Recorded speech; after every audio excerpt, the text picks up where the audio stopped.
be held at 3 o'clock, as we have mentioned in our program list.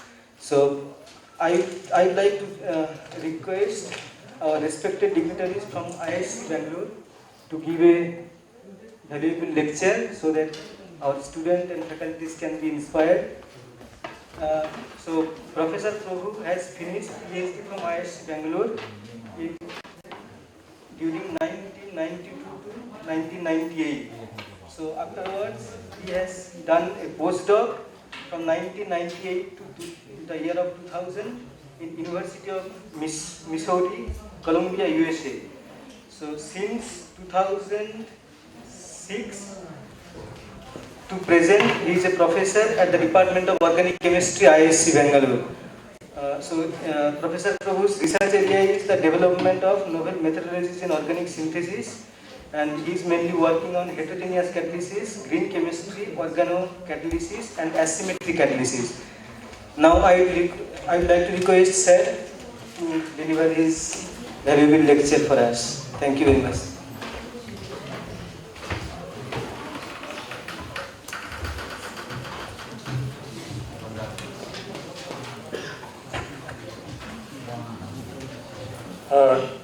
Thank you, Professor Malakar, for a nice introduction.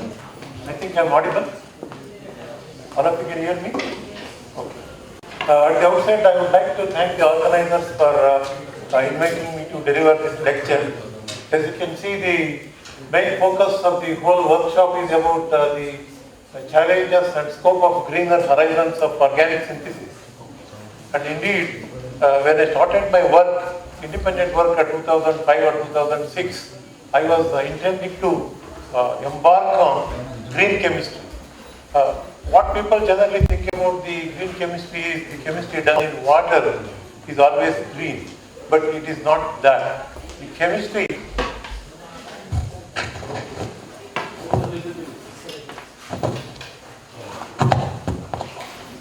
I think it's okay now. So the chemistry which is sustainable, which is atom economical, and also which uses the impact of the chemistry towards less hazard is called green chemistry. For example, even if you do your chemistry in water, you need to use organic solvent to isolate and so on and so forth. Therefore, at the end of the day, it is very difficult to achieve the ideal green chemistry. Having said that, I would like to embark on the research that we are carrying out for last 3-4 years. Although we started in 2006, we work on several fields. I work on organophosphorus chemistry. I use palladium for several other reactions. We also work on hydrogen economy, splitting water into hydrogen and water. And also we are working on hydrazine related reactions in which we would like to use the complete hydrazine, which can give 2 molecules of hydrogen. We are not yet successful, but we are trying to, evaluate few things. When we started our chemistry, as I told you earlier, we wanted to work on sustainable chemistry. So, somewhere around 2009 or 2010, when we are looking at that, we were pretty impressed with some of the reactions called cross-dehydrogenative coupling reactions. I will come to that a bit late. If you have any questions, you can stop me in between and ask. Feel free. Okay. So don't have to hesitate. The cross-dehydrogenative coupling is that you couple 2 molecules in which you take away the hydrogen. Only hydrogen will go in an oxidative fashion to generate water as a byproduct. At the end of the day, what you have is you would form a CC bond or C hetero bond. This is called cross-dehydrogenative coupling reactions. And I will show you a few slides, few examples that early days what we started like CDC reactions. And eventually we thought it is also very important to develop, a greener chemistry, that is sustainable chemistry, using activating the CH bond. We shall come to that. Therefore, catalytic process involving CH bond activation is highly sought after. The reason for this is, for example, if you look at usual organic chemistry transformation, what you have been taught for decades since your childhood is that functional group transformation. For example, if you have an hydroxyl group, you will convert hydroxyl group into chloride or halide group. If you want to make a CC bond, then you make a halide to corresponding nitride. But nucleophilic exchange reaction, right? These are the methodologies that have been developed over the years. For example, one of the best method you can see for carbon-carbon bond formation, the Friedel-Crafts reaction, where you are going to use acid chloride and the anhydrous aluminum chloride. I would like to draw your attention. Here you are going to use stoichiometric amount of aluminum chloride to make a CC bond.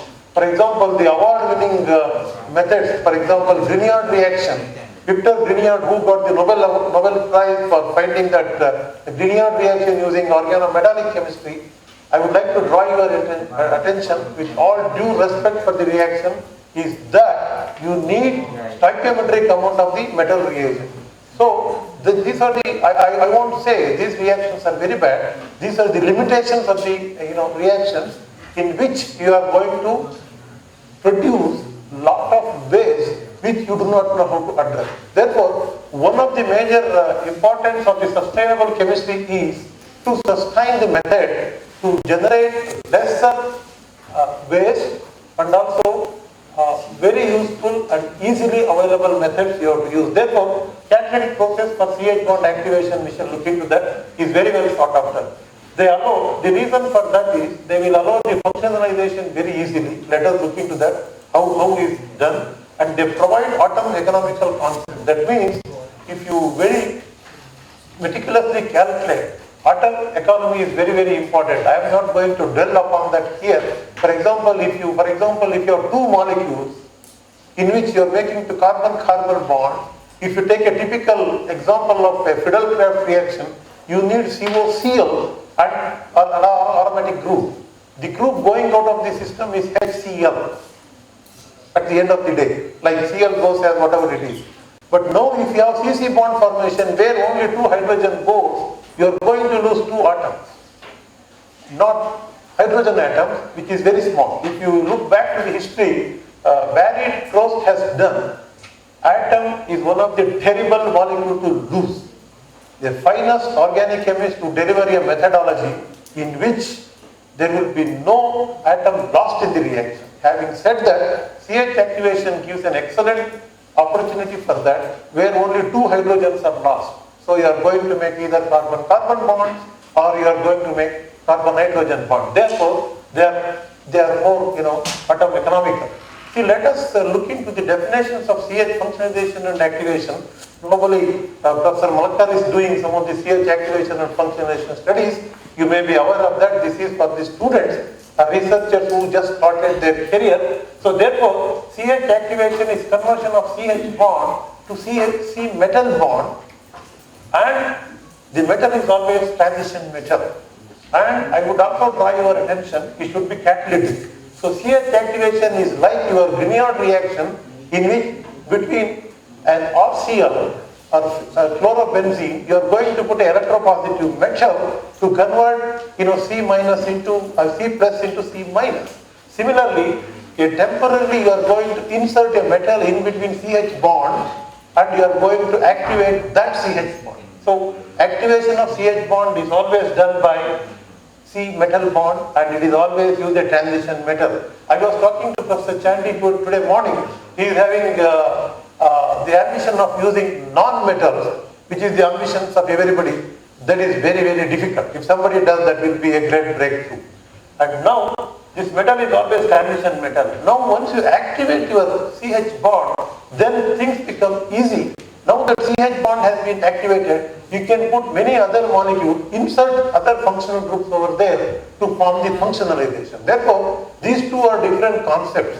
One is CH activation, other one is CH functionalization. So this is CH activation and this is, for example, CH functionalization, it goes to this is the CH activation step, and at the end of the day, you put another functional group over there and you are going to functionalize the molecule. The second step is called the CH functionalization. Okay? And this has been very well reviewed by Melanie Sanford in 2006 by 2006 in Tetrahedron Letters. This is another cartoon which explains the CH bond activation and functionalization. Actually, what I am trying to depict in here is You are introducing a metal over there between C and H bond. It is going to imbalance the CH bond. By introducing that, then that will be the polarity of this bond will be varied when compared to the rest of the CH bonds in the molecule. Of course, it is a challenge. Let us come back to that.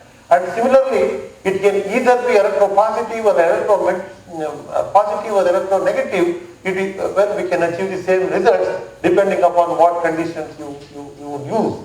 Similarly, CH can be converted to CH and CO bond. And some of the challenges, if you look in here, sp2, sp3 and sp3cs, these are the challenges. It is not easy to functionalize them because there is no one CH. There are several CHs.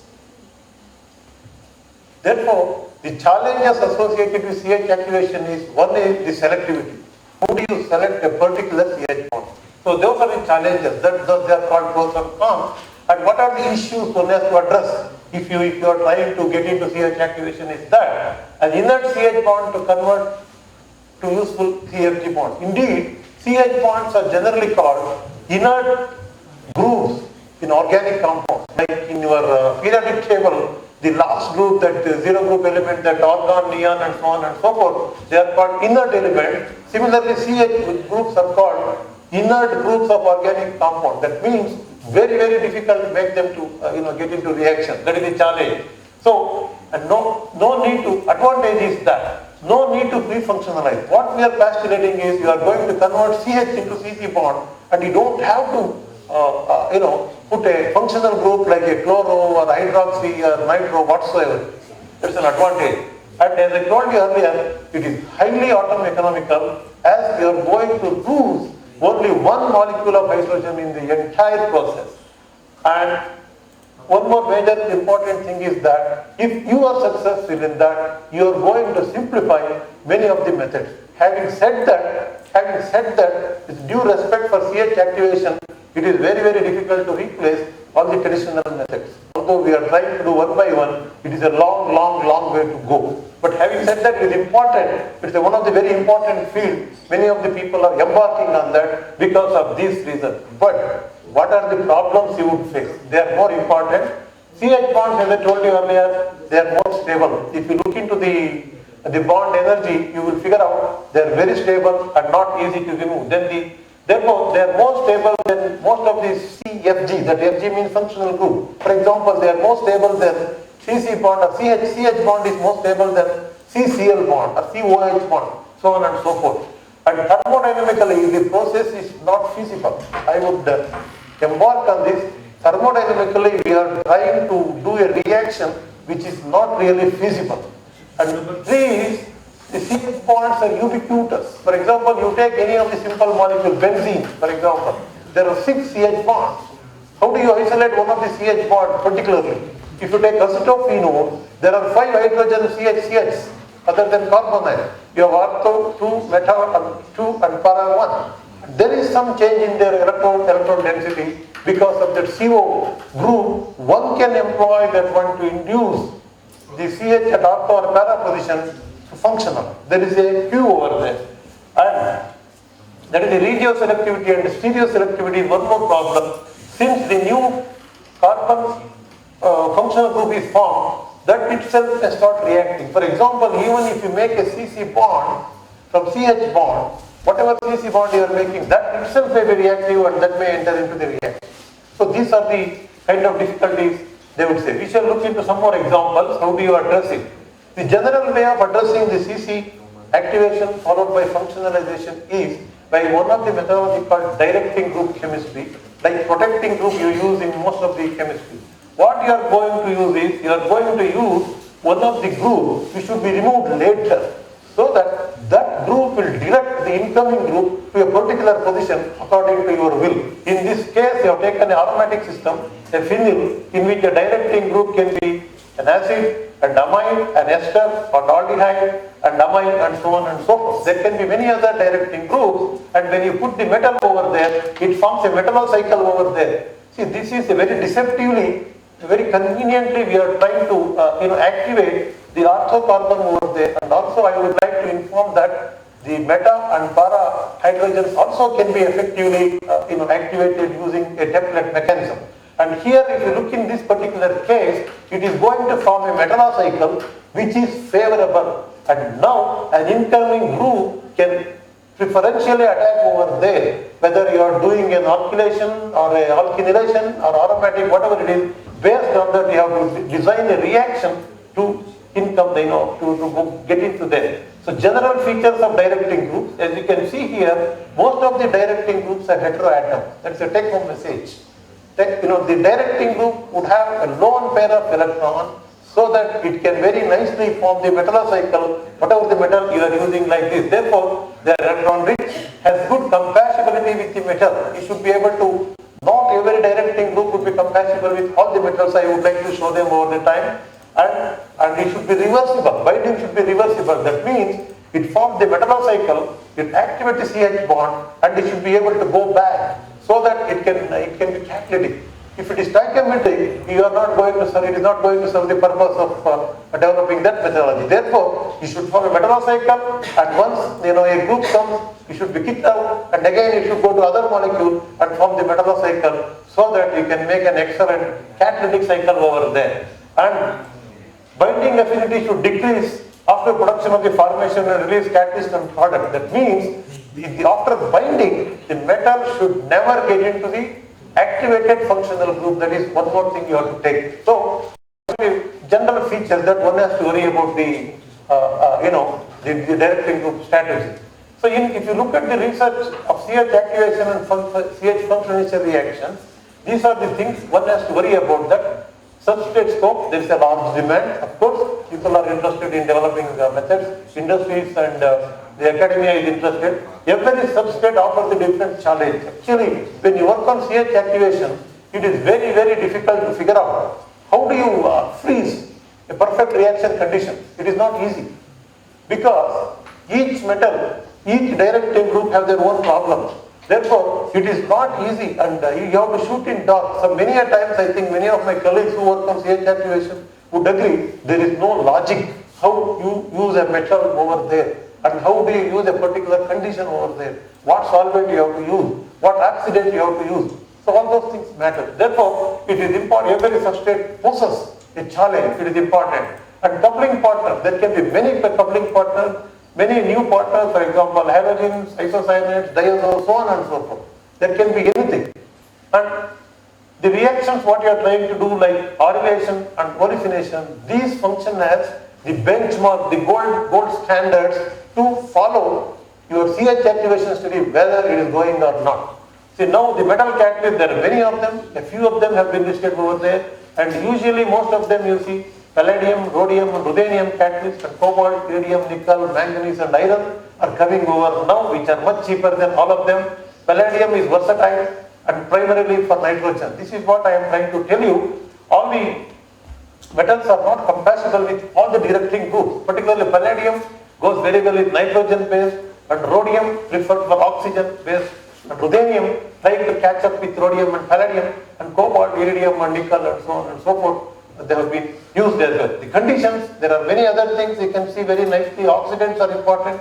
There are some promoters like acid and some of the buffers and solvents are very important. They play a crucial role. And temperature, most of the CH activation studies are done at very high temperatures.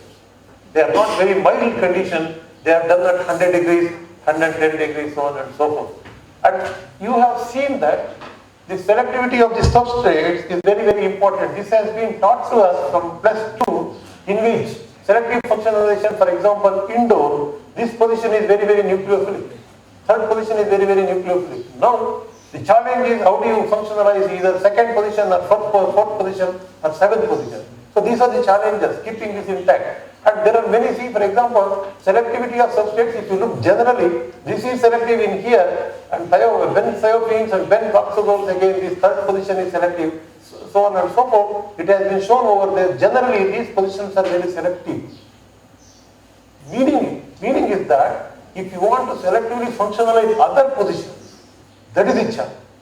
And now if you look at selectivity by catalyst and ligand, if you look at naphthalene, these two are selective and indole, these two are generally taken away, and for example, site selectivity by using directing group, it goes to ortho. Now you can see that because it forms the 5, whatever the member ring you wanted over there, you can introduce a group over there and kick off the functional group there. So this is the strategy. Therefore, there are 3 things: selective by substrate itself or selective, selectivity by catalyst and ligands you can design, and site selectivity by using directing group. See, all 3 factors should be considered. Again, this has been very well reviewed by Sanford in Accounts of Chemical Research. What are the traditional methods? Before getting into some of the research what we carried out, how do you make a CC bond? I think this is what you have studied in your MSc or BSc, whatsoever it is. And for example, you see that I would like to draw your attention about the Heck coupling reaction in which X is any one of them and a olefin compound over there. So that is already functionalized. In presence of catalytic palladium, rhodium and nickel, this Heck reaction is known to happen, but the byproduct is HI. But you need this stoichiometric amount of this anyway. X is more important.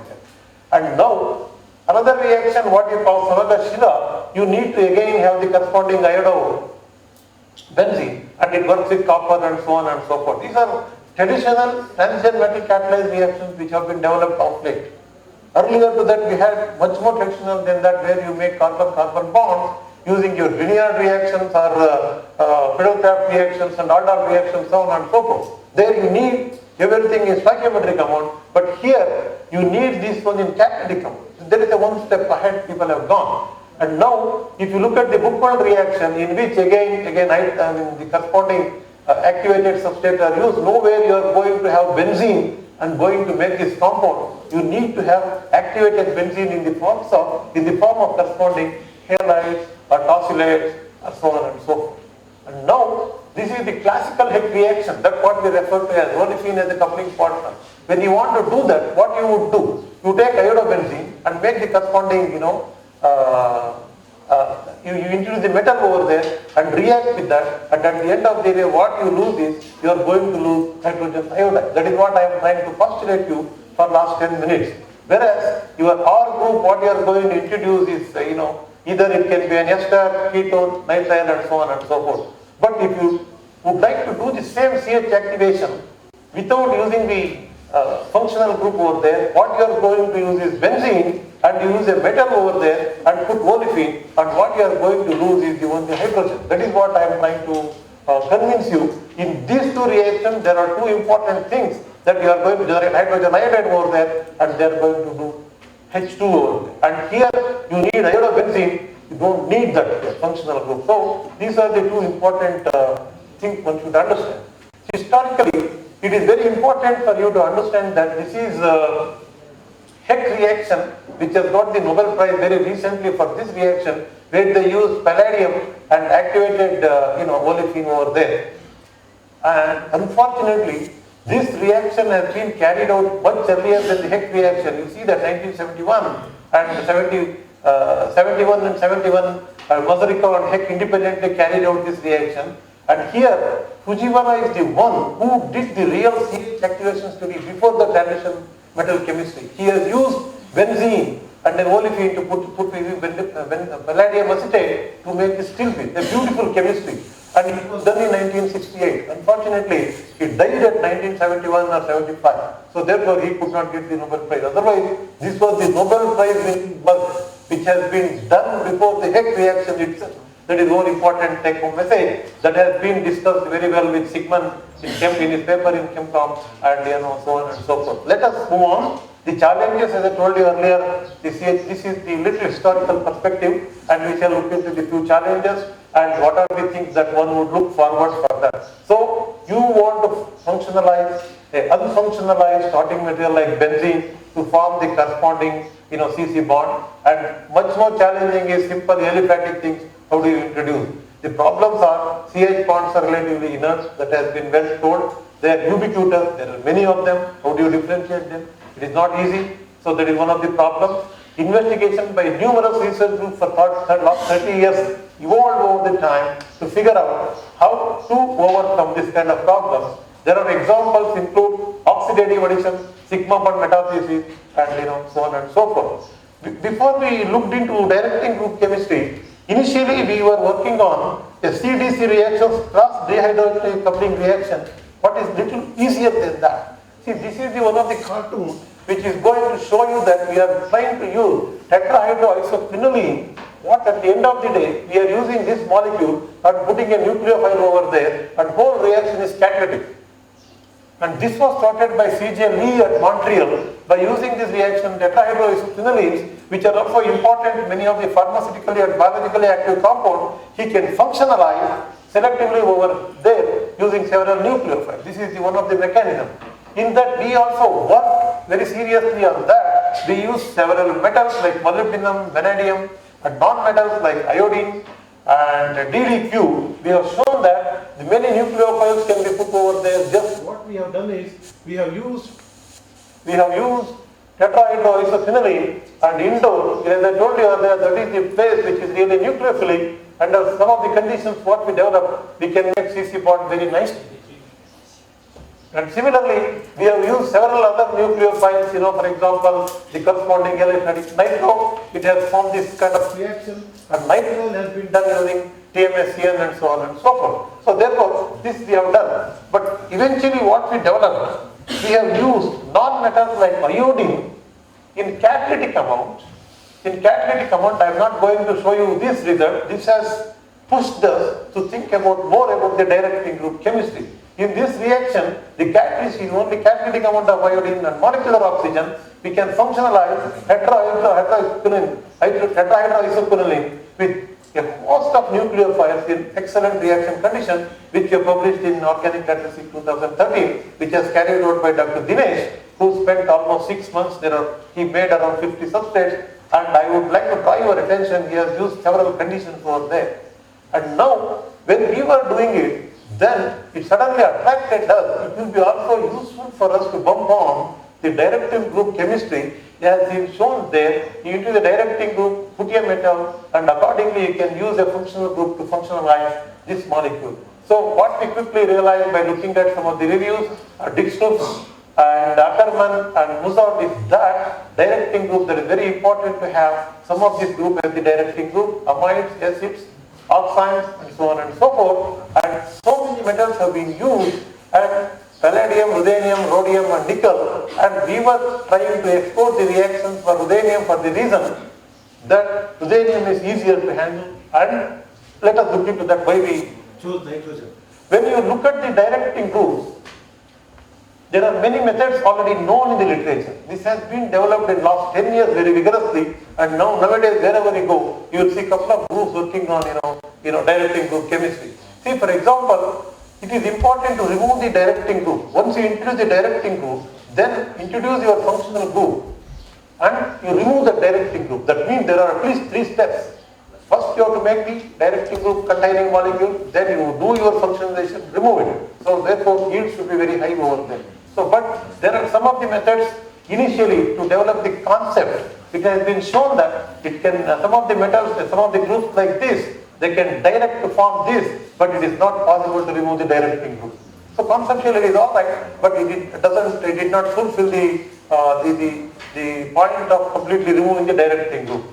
And here directing group has been used, and directing group has been used to do reaction further, in which it has been cyclized further, so it has led to the other kind of molecules. Yes, it is alright, but you can give the different types of molecule, different flavors. And these are the directing groups in which we have used, in which directing group can be completely either removed or modified. They have used the amides, aldehydes, and so on and so forth. That is again reviewed in chemical science. So if you look carefully, these are the most established directing groups. There are many things coming up, and I would like to draw your attention. Most of them have heteroatom in the molecule. So these are the strong directing groups. For example, when you have nitrogen containing, like this molecule, pyridine derivative, or amides, and azo, and so on and so on, they are very, very strong directing groups. Sometimes it is not very difficult to work with them. And weak directing groups are oxygen containing molecules. If you have an ester, if you have a ketone, I will also show you, we try to embark on them and figured out these are weak. And there are some other things, bidentate, in which there are 2 nitrogens.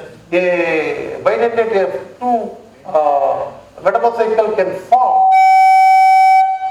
can form and it can lead to the corresponding molecule. So therefore, this is also important. This is useful when you use copper and others and so on and so forth. If you look at the periodic table, these are the many metals that have been used and being used. Of course, many of them are joining, and we chose ruthenium for the reason it is much less expensive when compared to palladium or rhodium. That was one of the reasons. Of course, also it is easy to handle. So those are the two reasons. But let me be very frank with you. Many a times we find the reasons after doing research, how to push it. So you have to look at the positive points. There is nothing wrong in doing that. You have used ruthenium, you are getting the result what you want, and either ruthenium is cheaper or expensive, you would do that result, you would do that research and get the result, but at the end of the day you will figure out what is the advantage. So that is what we keep bumping upon, and this is the journey that ruthenium chemistry started with many other groups. This is the reason less stable, but I would like to say they started with ruthenium 0. So this is less stable, moisture and air sensitive, difficult to handle. When they started using ruthenium, this was the problem because they could not handle the metal so well. That was then in 2001 onwards, it was found that ruthenium 2 is more useful. It is easy to handle than the ruthenium 0, and it is pretty stable. So there is the reason you can say they started using the phosphine ligands, and the phosphine ligands, and they started 2001 to 2008, then much effective than that they used parathymine ligand, which was developed by one of the I think Jagan Mohan is also involved in there from IISER Pune, who has moved to IIT Madras now. He has also developed parathymine complexes. And 2008, and you can see that several other ligands have been developed. This has been well reviewed by Professor Dixon from France in chemical reviews. And these are the ruthenium catalyzed reactions, as I told you earlier. First report appeared in 2001, in which again I would like to draw your attention, this is X, that is not H. So this was appeared in 2001 in Organic Letters, where very nicely, because using that directing ability of this nitrogen, they introduced the aromatic group over there. And here, the best one was really established in 2011, in which he has not used any functional group like this, and this H has been activated and functionalized using ruthenium complex, in which it has formed the corresponding alkylated product in excellent yield.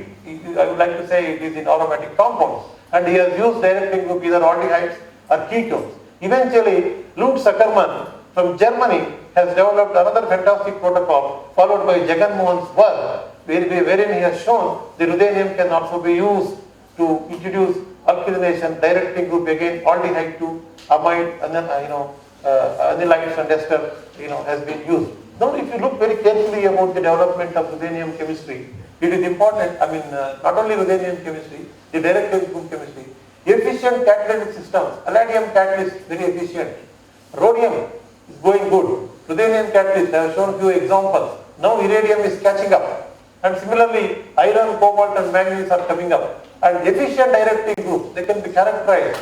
Nitrogen containing molecules are very strong directing groups. We know that amides and azote, they work very well. Whereas oxygen, it becomes weak, so it is little more challenging. And phosphorus can also function as a directing group. There are problems. By one day, I shown you already that 2 nitrogens are there. So that can give you an excellent distinct. And traceless is that a molecule is there, but during the reaction, the directing group, during the reaction that will disappear. For example, acid is there, use acid as the directing group, and during the reaction condition, acid will go away. So that is called traceless. And transient is, you have an aldehyde and you make another functional group. For example, you make an imine in situ by putting an amine, and that uses it as the directing group, that is called transient. So there are many directing groups based on this one can design, and usually the substrate what you have seen, I would like to draw your attention, very active compounds, not very active, reasonably active compounds, for example naphthalene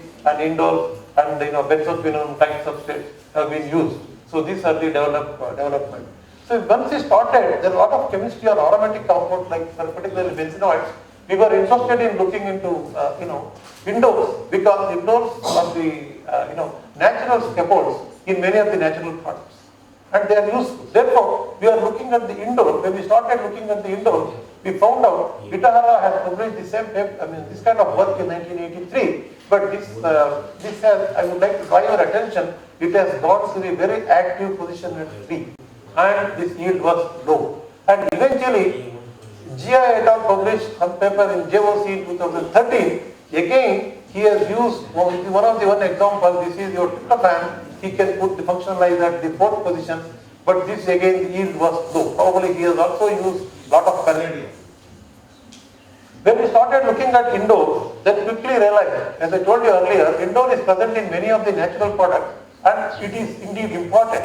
Yes, you can see here. Tryptophan is one of the amino acids, and indigo dye is another one. And you can quickly see that strychnine, so on and so forth, there are several important indole containing molecules which are very, very important. And further, you can see reserpine, ergot alkaloids, and resergic acid, and so on and so forth, they have the indole. Therefore, it is important to develop functionalization of indole, which is also, we were addressing whether we would be able to address this problem. That was the question. Before that, what me and my student research group have done is, we analyzed we took indole and figured out how we can go around. That is the first point, and you can see that second position of indole, this one, important to access whole lot of natural products. You know that, you can cyclize this way or that way. Difficult in the presence of 1 block 3 position.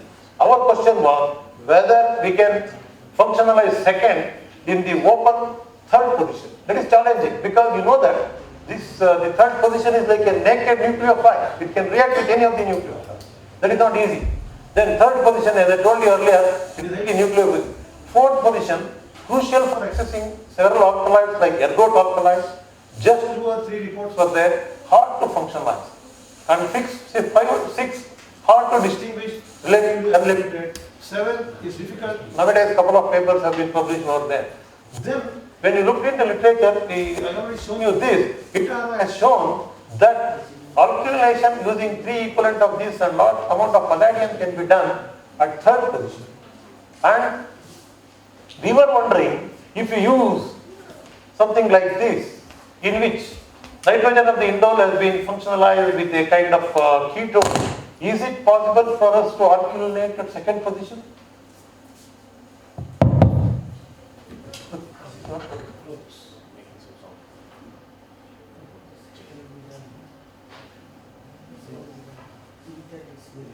Very difficult to see, but I can use this, right?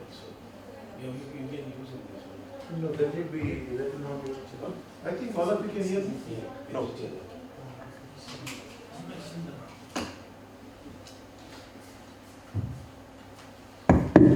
Okay, I will try to station here. I think it's okay? Yes. Okay, fine. So, I have shown you this. Our question was whether we can alternate indole derivative like this, N-acyl indole. If you do the reaction, for example, whatever the metal you use, whether it goes to 3rd position or 2nd position. That was the question my student Dr. Viranjan Lanke started addressing.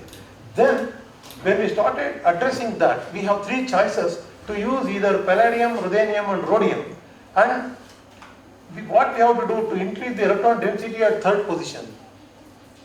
So, coordinating functional group, we have to have a coordinating functional group. That is what like we have to have. And the functional group should be easily removed. These are the 3 parameters that we started looking forward. Then we did a reaction. Our initial reaction with ruthenium ferrocyanine, without telling you more details, I would like to show you that it can lead to the formation of 3 possible products in which alkylation has happened at 2nd position, 3rd position and 7th position. For example, when simple indole we have used, there was no reaction at all. Under the same reaction conditions, we used simple indole, no protection there, and we could not find C2, C3 or C7 alkylated product at all. But we went one step ahead. We introduced CH3 and again the result is same. Of course, this result I have shown you in small thing, but he must have done hundreds of experiments to arrive at this condition.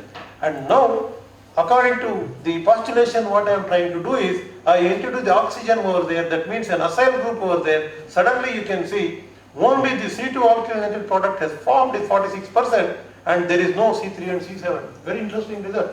To start with that, if you get 40% and you have to increase the yield to 80 or 90%, I think Professor Chandi will agree with me that is the toughest thing to do in the world.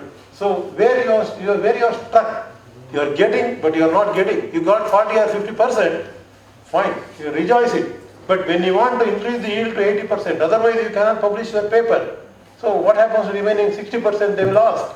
So now that is one of the problems, that is one of the trick, and there you have to really work the things out, how to improve the yield. So therefore he figured out an acyl group can be useful.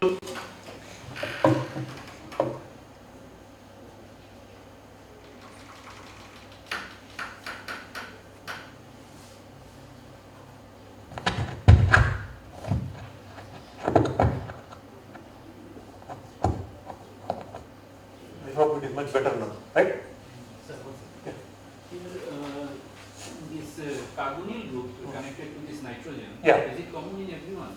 Or Common, these things, that is what initially. for example, here when in the first entry, Yes. R is equal to H means there is an acyl group connected. No, there is NH.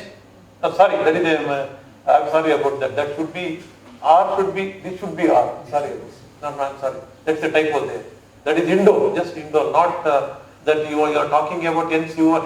That is difficult to make that molecule also. I'm sorry, that is a typo over there. That is N-methyl or indole. Thank you very much for the correction. Then we introduced the acyl group. You see, there is a dramatic difference. But there it starts, and I would think that you appreciate that when you put another group in which also CO is there, the complete reaction has changed. There was no reaction.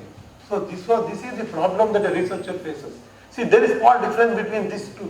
But however, the results are completely dramatic. In one case, you will get 50% yield. In another case, you would not get anything. So these are the problems. Now he has used similar groups. Now he figured out benzoyl, that COPH instead of COCH3 is better. It has given 66% of the product, along with another exciting product, 12% at C7 position, which we never expected. But he tried to stabilize both the conditions independently. But what he could do is, he can do C2 alkylation very efficiently, but he could not make C7 alkylation. Unfortunately, that paper was published by somebody else in JSDS upwards. So we could not do it, so we'll be happy whatever we get it. See, now when you look at the characterization of the product, in indole one should be very careful. I will warn you, in any of the things, just don't decide the structure of the compound by looking at the NMRs and 13C. Sometimes they can be decisive. Particularly in indole, if this is the product between this product and this product, hardly any difference is there. There is also a hydrogen, which is a singlet. This also is a hydrogen, which is singlet. And here, for example, there is okay, this is all right, we can differentiate, but you cannot differentiate between these two. Even if it comes at 4, it is difficult to differentiate between the 4th alkylated and this one. Therefore, one should be very, very careful taking the call. If you have any doubt, if you are not sure of your compound, I advise the researcher to go for X-ray crystallography and confirm it, because there was a problem. Somebody has published the same molecule with the wrong structure. I don't want to mention about that at this point of time. For that, we took the crystal structure and figured out whatever the molecule we are getting is exactly C2. That is the take home message. Now he worked on the conditions and figured out an excellent condition in which he has to use ruthenium 5 mole % and silver 20 mole % and copper as an oxidant for one equivalent, and we can get almost quantitative yield of C2 alkylated product, and C7 was not identified. Now we went into the scope of the reaction. Indeed, reaction worked pretty well, and we have used several indole derivatives, substituted indole derivatives, and also we have used several acrylic systems like methyl acrylate or ethyl acrylate and so on and so forth. You can see here the yields are pretty good. And again, we continue our research with some more, the activated olefins. We can see the cyclohexyl, benzyl, and all those things. They work pretty well, and the yields are very nice. At the same time, this is the reaction that what we did initially with acetyl over there, that has been given 32% isolated yield. And here if you see 99% is the NMR yield and 94% is the isolated yield. So that is the story that we started with, and we started with tertiary butyl acrylate. During the reaction conditions, you can directly isolate the corresponding acid. Now we did some of the fancy stuff.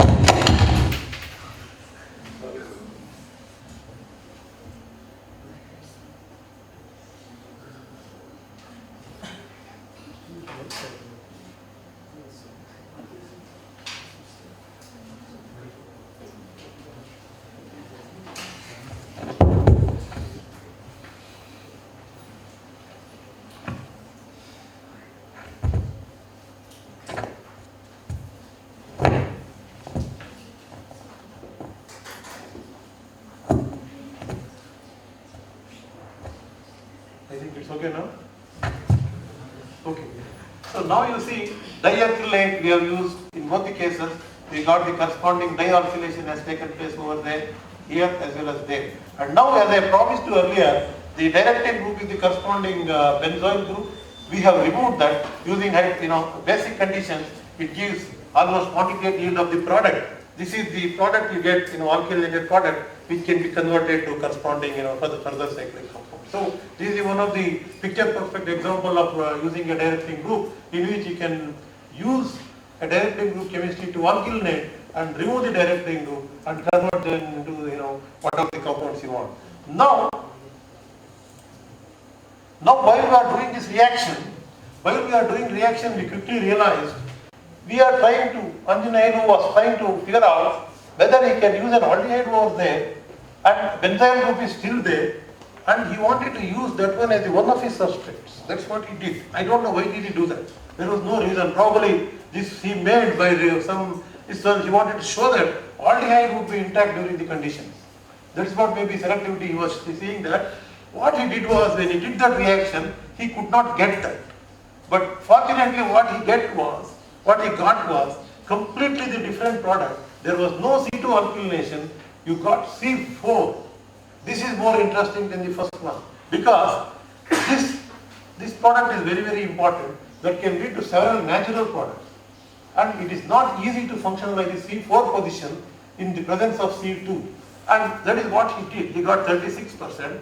Then we started looking at the literature. So we found out this was not precedented. This was first time, I think, we observed a C4 alkylation. There was no reports. See, now we were looking at how do you make this compound. For example, if you want to make C4 alkylation compound, how do you make it? So these are the many methods. You have to make an aldehyde, first of all. Then using Wittig reaction, you have to introduce a olefin over there. Similarly, another Wittig reaction you can introduce. Otherwise, you have to have bromo and do the heck kind of reaction to introduce the olefin. To make that aldehyde. So it is almost 3 to 4 step reaction. That is what I am trying to tell you. The CH functionation gives an excellent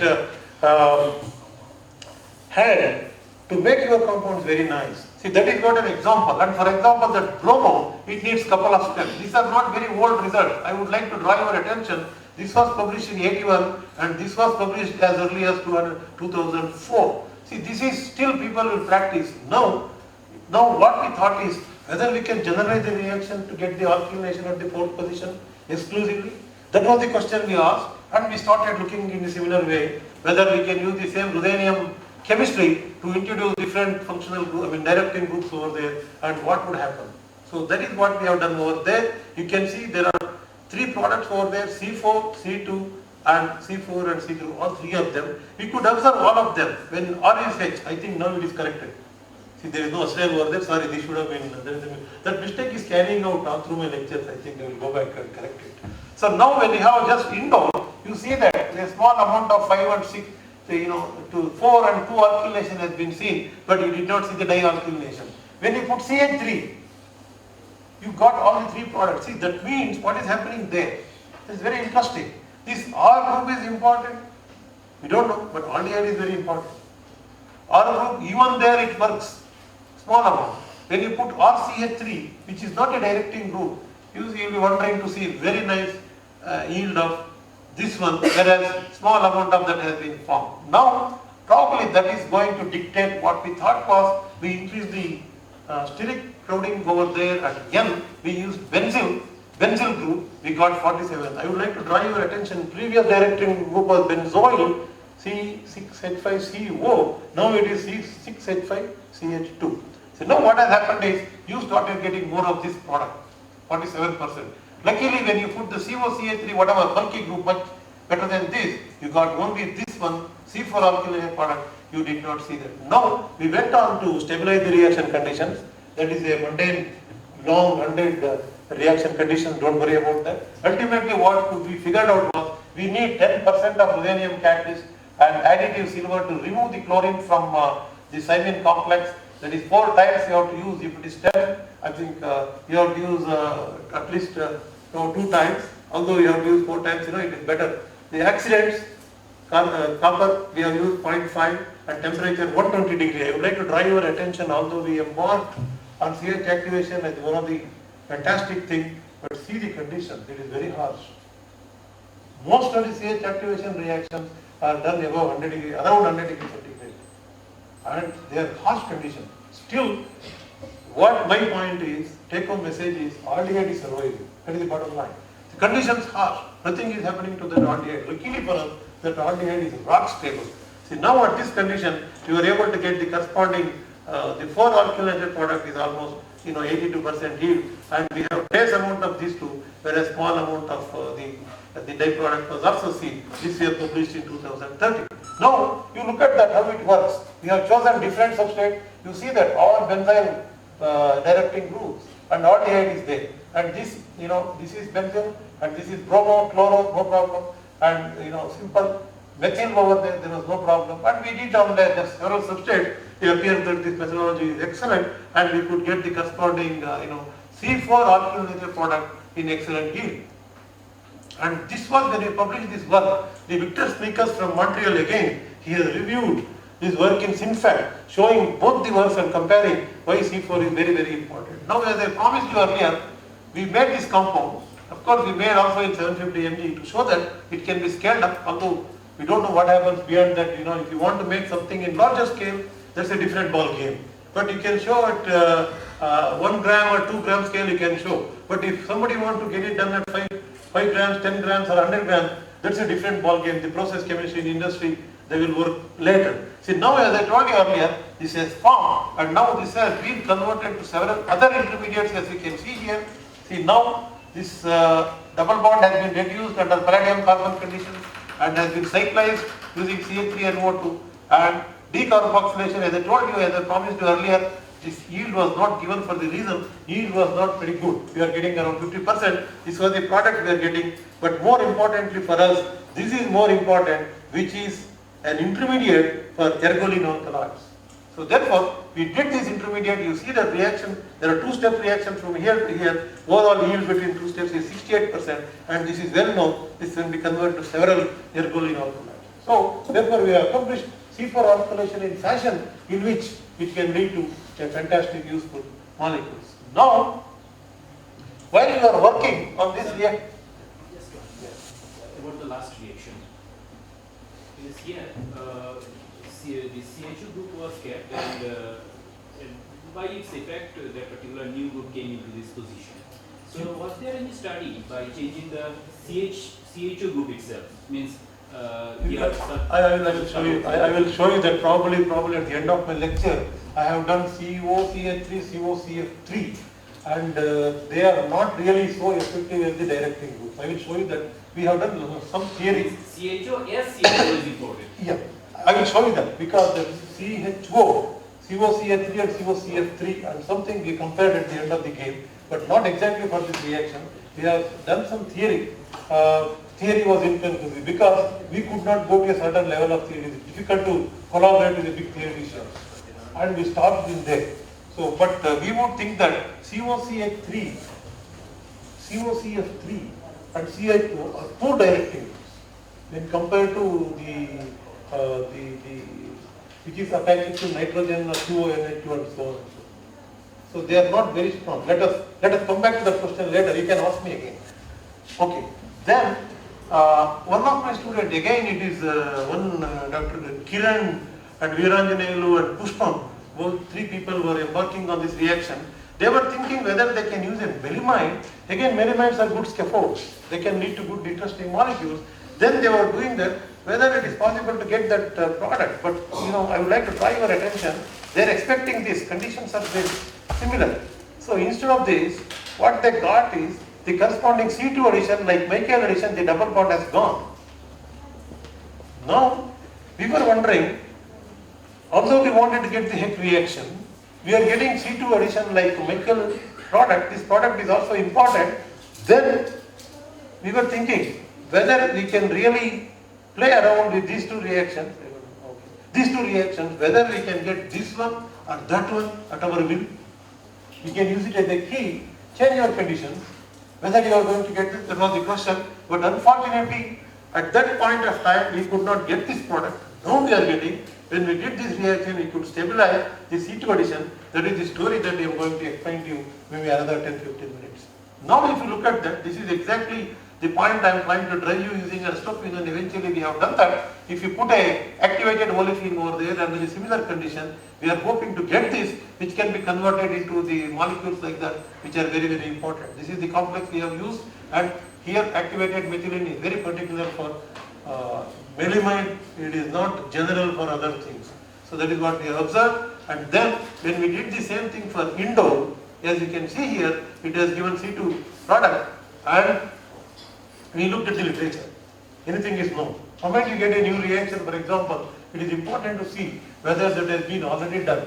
If it is done, what is the way it is done? Is there any comparison, whether your protocol is better than the known protocol or the other protocol is better? If that is the case, then how do you improvise your reaction? So these are the questions that we would try asking. So therefore, this has been done using Lewis acid, in which they have used the corresponding melamine, and this has C3 addition, but it goes to the third position as expected, isn't it? Indole, it is very active at 3 position, it goes very nicely. Whereas in our case, very nicely it is going to second position. Again, the demonstration of the the metal cycle, which is going to determine the course of the reaction. And now, when you look at the literature, there are very important succinimide derivatives of indole. They are important, they have been shown over there, and therefore we thought it is really meaningful to continue with our studies. Therefore, when we did the reaction, we stabilized, and this is the condition we had, and now we started getting a C2 addition. We have used several melamide derivatives, some of them are benzyl, N-benzyl, and here simple indole and derivatized indole, they give good to moderate yield, as you can see over there, and this we have published in 2015 in Organic Letters. And now when we continue the same reaction with other indole system, the reaction is versatile, although in some cases the yields were low. I think they are less reactive than indole. You see that we have done with pherols and so on and so forth. The product product is yields are lower, but we have used ruthenium over there, rhodium over there instead of ruthenium. Therefore, when you try stabilizing the reaction, there is always scope for us to figure out what kind of manipulation we can do in the reaction. Therefore, all these things are done. You use ruthenium, you use rhodium, we use all of them, but whatever you are telling here, the most successful things will show, but 90% failures would go into the books nobody knows about, that only the research supervisor and student, they know and teach each other. Reaction is not happening, my research guide is pressurizing me and so on and so forth. See, I should tell you that research is like playing a game which would will not in a great way. 99% frustration, 1% success. It's a great success. It is like this, it is not pyramidal, it is like both like this. Once you get a success, you should have the knack of taking it, in an extended way. That is very, very important. Don't ever give it up. Once you have 40% yield, don't give it up. Then you look into that. Then you stabilize the reaction. Look forward. What you want to do from there. There is always light at the end of the tunnel. So once you have a success, then it becomes easy. Till then, you have to really struggle. So one of the examples like that. That synthetic utility to show that we have reduced the double bonds, and we have used also the corresponding N-butyl esters. The reaction is pretty good. It forms 88% yield. And this is the mechanism we are proposing. And one more problem with many of the reactions what we face is difficult to establish the mechanism, because conditions are very harsh and it is difficult to isolate the intermediates. You should be damn and extremely lucky to find the intermediates in your reaction. Having said that, this is the protocol that what is expected. This is what I am talking about, the metal cycle in whole dielectric group chemistry. This is the Rudana cycle forming between nitrogen and oxygen of this. That is why you need an oxygen over there. And the answer for the gentleman is, other than that, you have to, for example, if you have to plot that, you have to use sterically bulky group so that you are going to hinder the reaction. These are all particular positions. These are all manipulable. That means you are deliberately doing these changes to get the product what you want. So these are the things that one has to visualize. So then that Febr cycle, then the insertion takes place. There are two things. One is the activation, one is the insertion. These two are very, very important. That is what I am going to demonstrate. At the end of the day, the acetic acid will react and you get the product, and ruthenium is regenerated, and cycle continues. So again, the same idea has been used with astrophenone, as I told you earlier. And the astrophenone also, the reaction works very well. And indeed, we did this reaction first with astrophenone, then we changed over to the indoles. So, but for discussion purpose, indole is related to that. That's why I used it. It works very well with astrophenone, and you get the corresponding, hydroarylated product in excellent yields. And this has been it has been shown with a host of substrates in which reaction was, very well. And now there are two mechanisms operating here. That's what we think. A concerted mechanism, here it forms the Febr cycle. That is fine. After Febr cycle, if your substrate can insert like this, it will it can give it to this kind of product. If it insert like that, it can form a Febr cycle like this. Here, proteolysis will lead to the hydroaurylation. If beta hydride elimination is possible, for example, in this kind of thing, in this particular case, it is going to form the alkylation. A small difference. That is what we think at this point of time. Let us go forward. And now we extended the same reaction with amides. As you see here, we have used ketones, astrophenones, but in here we started looking at the amides because they are very important also. So then this Pushpam Kesri, who was the integrated PhD student, who went after his MS to US, he did most of these reactions. He can stabilize the reactions very well. Like astrophenone, the amides are also very useful. So see, now as you can see here, coming back to one of the crux of the point, what I have shown so far is that I have used ketone as a directing group. I have used benzyl as a directing group. I don't know, but aldehyde is also playing an important role. These are the 3 points I am trying to emphasize, particularly in indole system. Therefore, we started looking at a reaction in which, is there any difference between COCH3 and COCF3? When we did the reaction, same reaction, I remind you, their catalysts are same, everything is same. So in this case, COCH3, reaction is going at second position, and when you use COCF3, the reaction is going at fourth position. Indeed, this will be very interesting. So only changing the directing groups, you can dictate the intermediate. So now the question is, how will it happen? We shall know a little later, but now if you look at the switching the selectivity. Yeah. You have used N-methylation. Earlier you used to show with N-benzylation or else N-benzylation. Correct. So with the N-benzylated product, have you tried with the astrophenone? We tried that. We don't have a great result over there. Okay, in the case of benzoyl also it is not giving. In the benzyl also we are not getting the proper product over there. Probably I will show you in maybe one of the slides. Here, those are the results are there. I am trying to impress upon the audience in which how we are negotiating the reactions while you are using two different functional groups. Under the same condition, the product is different. That is the point of the discussion. So therefore, everything is same, and one is going at second position, other one is going fourth position. The question we ask is, you are seeing a very nice switching of the selectivity. How do you buy these switches? So we look into literature. There are many methods to change the switches. For example, here you can see that they are doing a cyclization. Like for example, additive control reduces selectivity. There is a wavelength. So that leads to the cyclization towards this. Whereas if you don't have that additive, the cyclization happens on the other side. This is known. This has been published by you et al. And also in ChemCom as well as organic letters. Substrate control.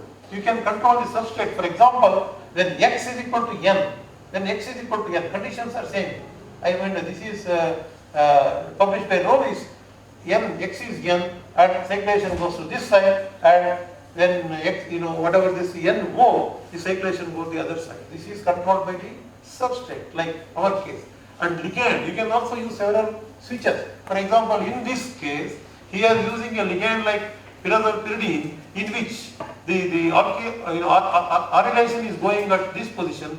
If you use the same thing using palladium, there is no ligand, it goes at the other position.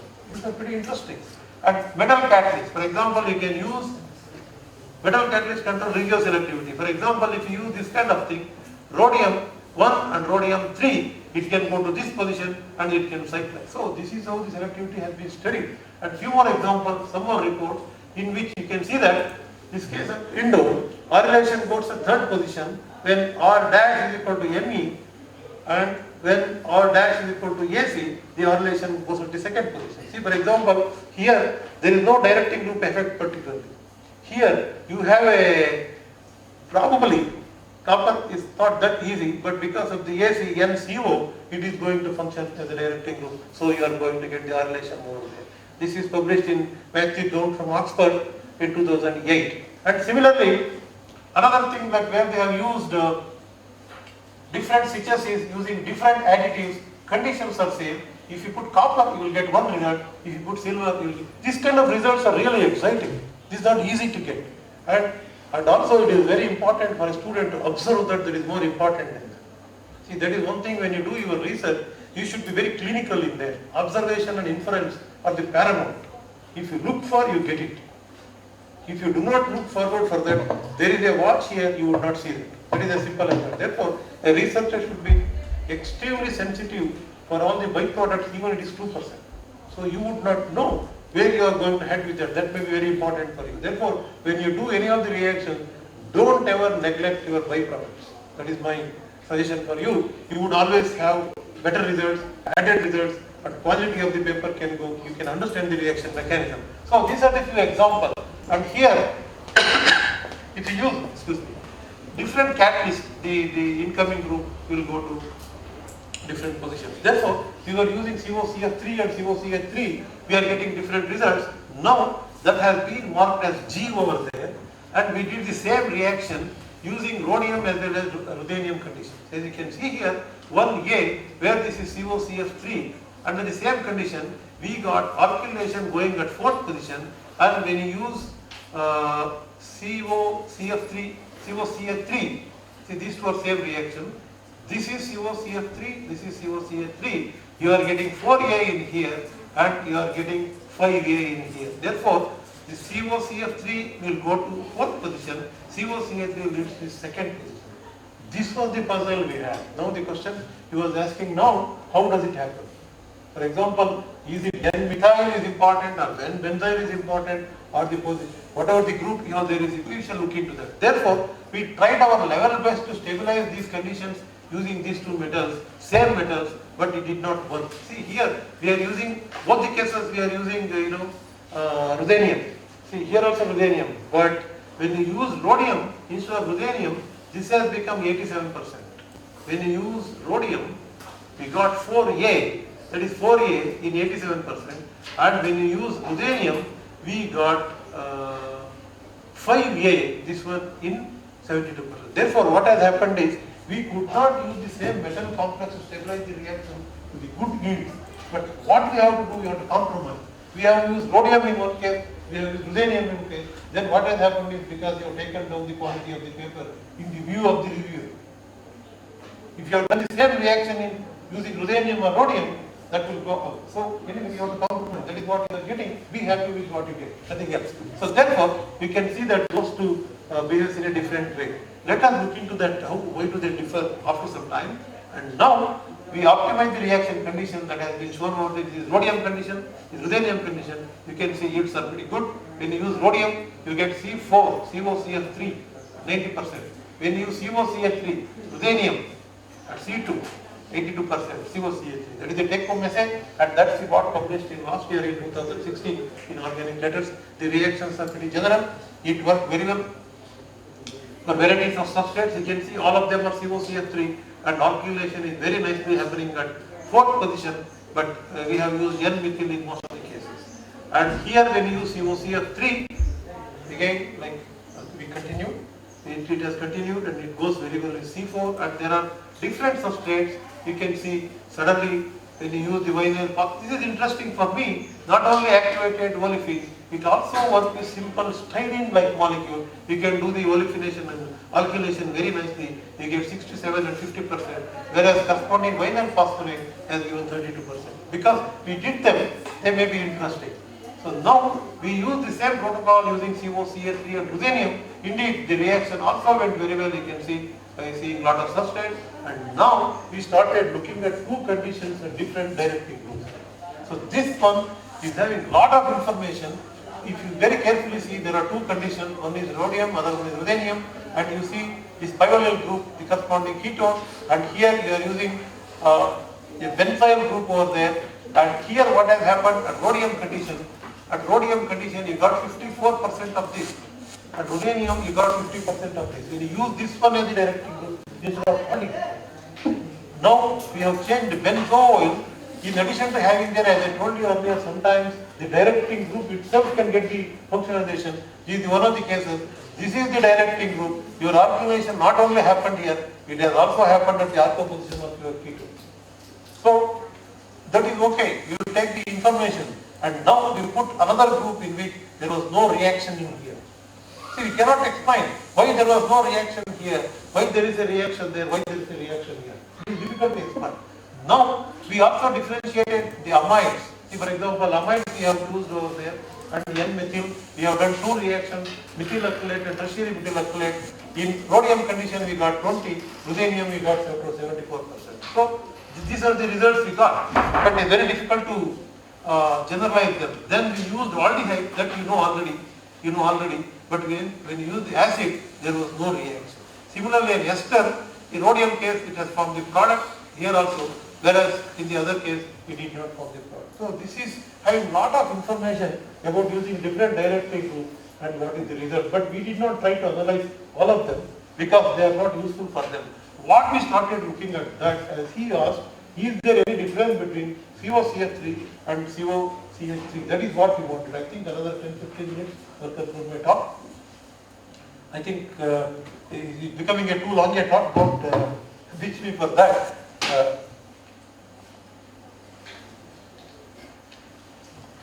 This is the classification based on the previous slide we arrived at. What we have seen is, if you have a directing group like aldehyde, COCH3 and COOMe, I mind you, aldehyde is coming in COCH3, not COMe. So, it looks like a weak coordinating directing group, it goes to C4 position. Whereas, if you have amide and ketone, strong coordinating group, it direct to C2. What we are talking about, the directing group over there. I am not talking about this. We are trying to address because we have COCH3 and COMe as the case study. So when we did that, so that is what the general information we got. Now, to understand this, we did some deuterium labeling studies. Usually, to find out, there are two things. One is CH activation, other one is insertion of the whatever. There are two things. So therefore, to understand this, we did deuterium labeling experiment. Please follow this a little carefully. Here, ruthenium condition is called B and rhodium condition is called A. See, COCH3 I am taking. When you used deuterated acetic acid, 10 equivalent, you see that deuteration happened in COCH3 case, 63% here and 4% over there. And the same on rhodium condition also it is same. That means the metacycle is forming towards this, whether it is COCH3 and COCH3, that is fine. See, now when you, this is what I am trying to tell you. See, now when you, this is what is happening. So, what is the take home message? C4 metacycle is preferred over C2 metacycle. Whatever it is, deuterium labeling series is telling, the activation happens at C4 selectively over C2. Now, selectivity is not determined by metal catalyst. It means we are using two metal catalysts. Selectivity is not determined by either one of them. Then what? Selectivity is determined by CH activation step. We are believing at this point in time, the CH activation step is going to determine the product of the reaction. Let us look in forward. Now, we did the same reaction. See, they look alike, COCH3 and this is COCH3. we did the same reaction under two conditions, rhodium and ruthenium, and we have used deuterated acetic acid. Now you see, in this case, it is ulta. It is going in both the positions, 63 and 63%. Activation is happening in both the positions equally well. And here also, if you look at that, it is forming 78 and 70C. Not only that, this CH3 is also deuterated to some extent, which we were not interested in. So now, the take-home message is, here, the metal cycle is possible in both the metal insertion is possible when you use COCH3 in both the positions, C2 and C4. And now, the point is, this is 6-membered metal cycle, this is 5-membered metal cycle. Generally, we say 5-membered metal cycle is more stable. That is what we think, a metal cycle, rotor cycle.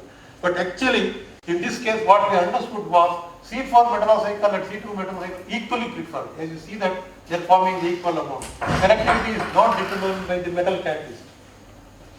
Selectivity is not determined by the metal catalyst.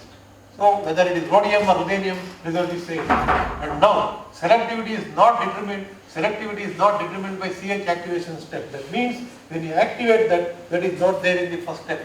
CH, and also the thing is that because this reaction is not going equally in both the positions. When you do alkylation, if this is true, the second step is also going equally.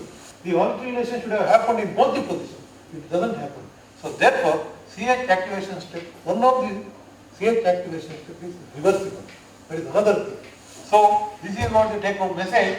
So with COCF3, almost no CH activation taking place at C2 position. That is what we are trying to tell you. In the previous slide you have seen, here no activation is not taking place.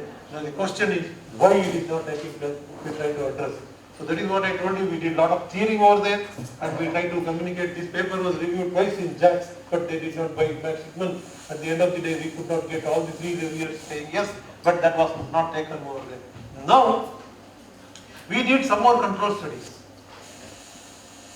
See, sometimes you would not be able to do same control studies for the same starting material, then you have to depot and draw the line. So that is one of the cases. Jaganmohan has shown that astrophenone under the conditions B is, I think, ruthenium conditions. So ruthenium conditions, it forms the alkylation second position and he gets this, it also forms in both the cases. He has given that. This is our reaction and that is what he has shown. In our condition COCH3, it has given condition B. And now, because this product is ready, COCH3 we are using, although it forms the corresponding alkylated product that will go away in the reaction conditions, we have used the pyrene derivative, which is almost as good as this, and either in the condition A or B, we are not able to see any alkylation, and the starting materials are like no reaction does not mean no metal cycle. The point I am trying to drive you at is, there is no reaction, alkylation has not taken place. That doesn't mean that CH activation is not happening. That conclusion you cannot come to.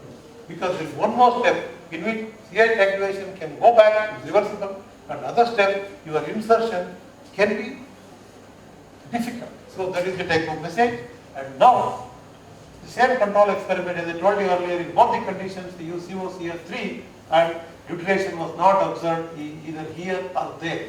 Whereas, when you use COCF3, again, COCF3 in case of indole, there are two conditions. We have phenyl and Br2. Forcefully we wanted to put it, but it did not happen. Therefore, what we think is, whatever you do, COCF3 cannot function as a directing group. That means, if this one to be function as a directing group, at least we should have got some product over there. So we could not get it. At this point of time, based on these circumstantial evidences, not 100%, we don't have, we have only 90-95%. Based on that, we think COCF3 cannot function as a directing group. And this is the take-home message. And again, no CH activation observed in C2 position for 4A. This is what the point is when you have COCF3 and condition A is rhodium. And COCF3, we tried again the alternative product what we got. We thought of, we subjected to condition A, but this never happened. So one more proof that COCF3, no CH activation or insertion is taking place. Now, sequential alkylation we tried again.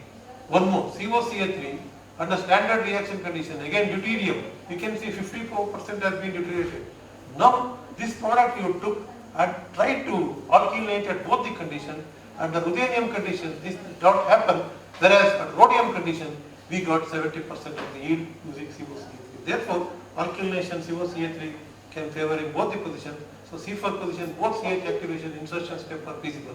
C4 position, both are feasible. Therefore, take home message, the conclusion is this: C4 and C2 positions, CH activation is facile. You have seen that.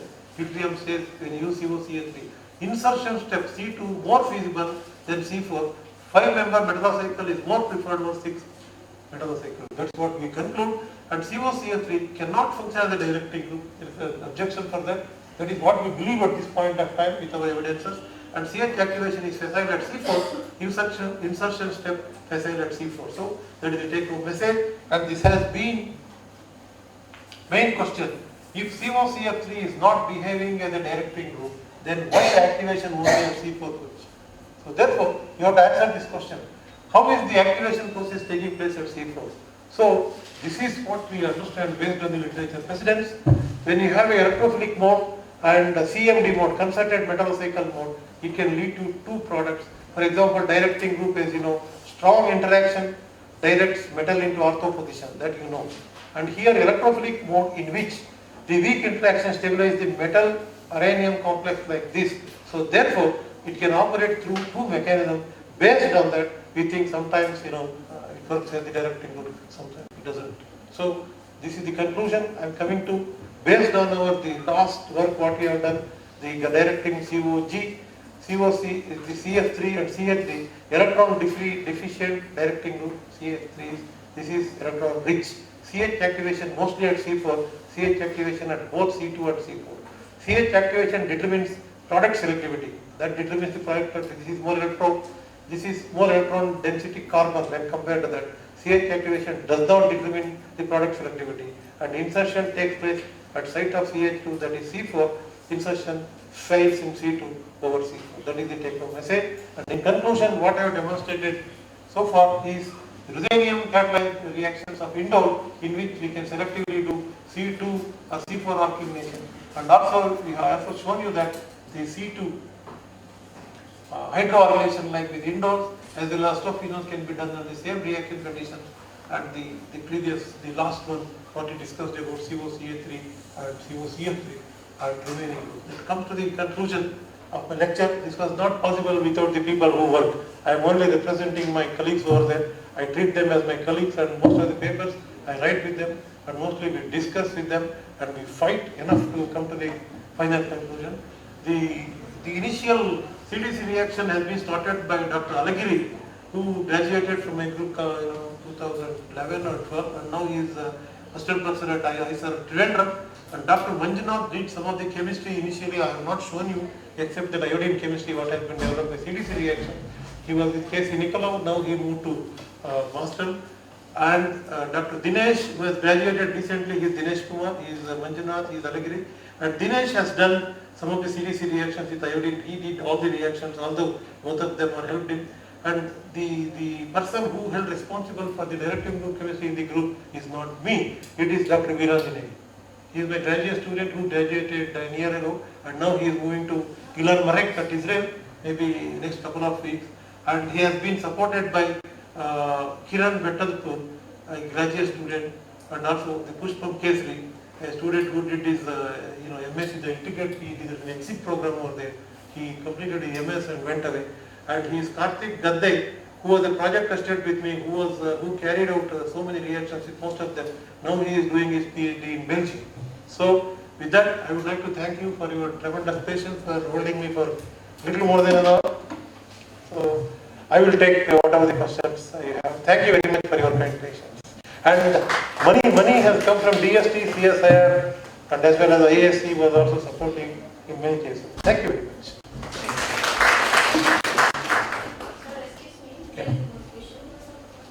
In your previous slide, I think the second one or third one, for a conversion of CH bone to metal bone, metal uses that always to be a transition metal. Is there any specific reason?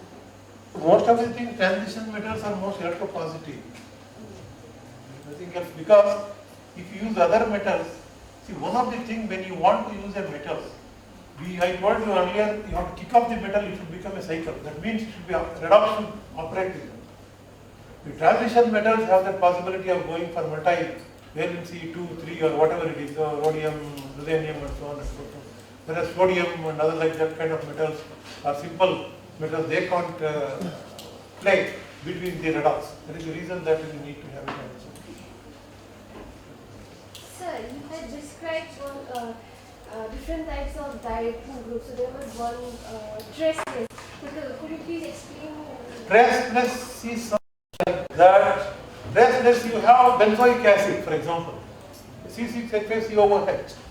Now you are developing a chemistry which is well known. The acid directs to ortho position, like ketone. It's okay? I don't have a calculator here. Okay, I can write here.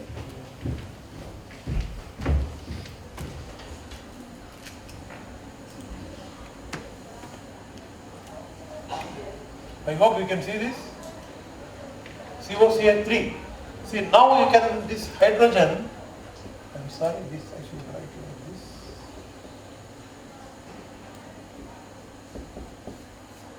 This metallocycle, it can form like this, right? Okay, acetophenol, it can direct to ortho position. Instead of acetophenol, if you have an acid,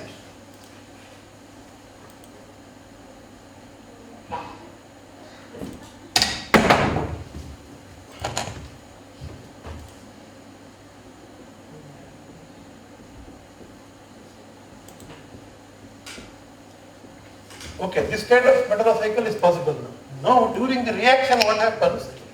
You do the reaction, put an R group over there, which comes over there and kicks off everything.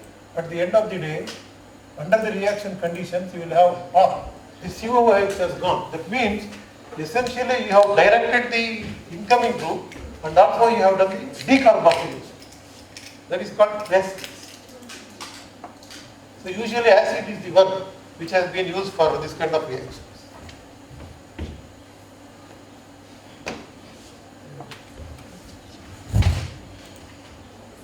Okay.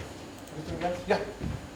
More things, sir. I think in 1972, Hector discovered the reaction, so CC coupling here. Yeah.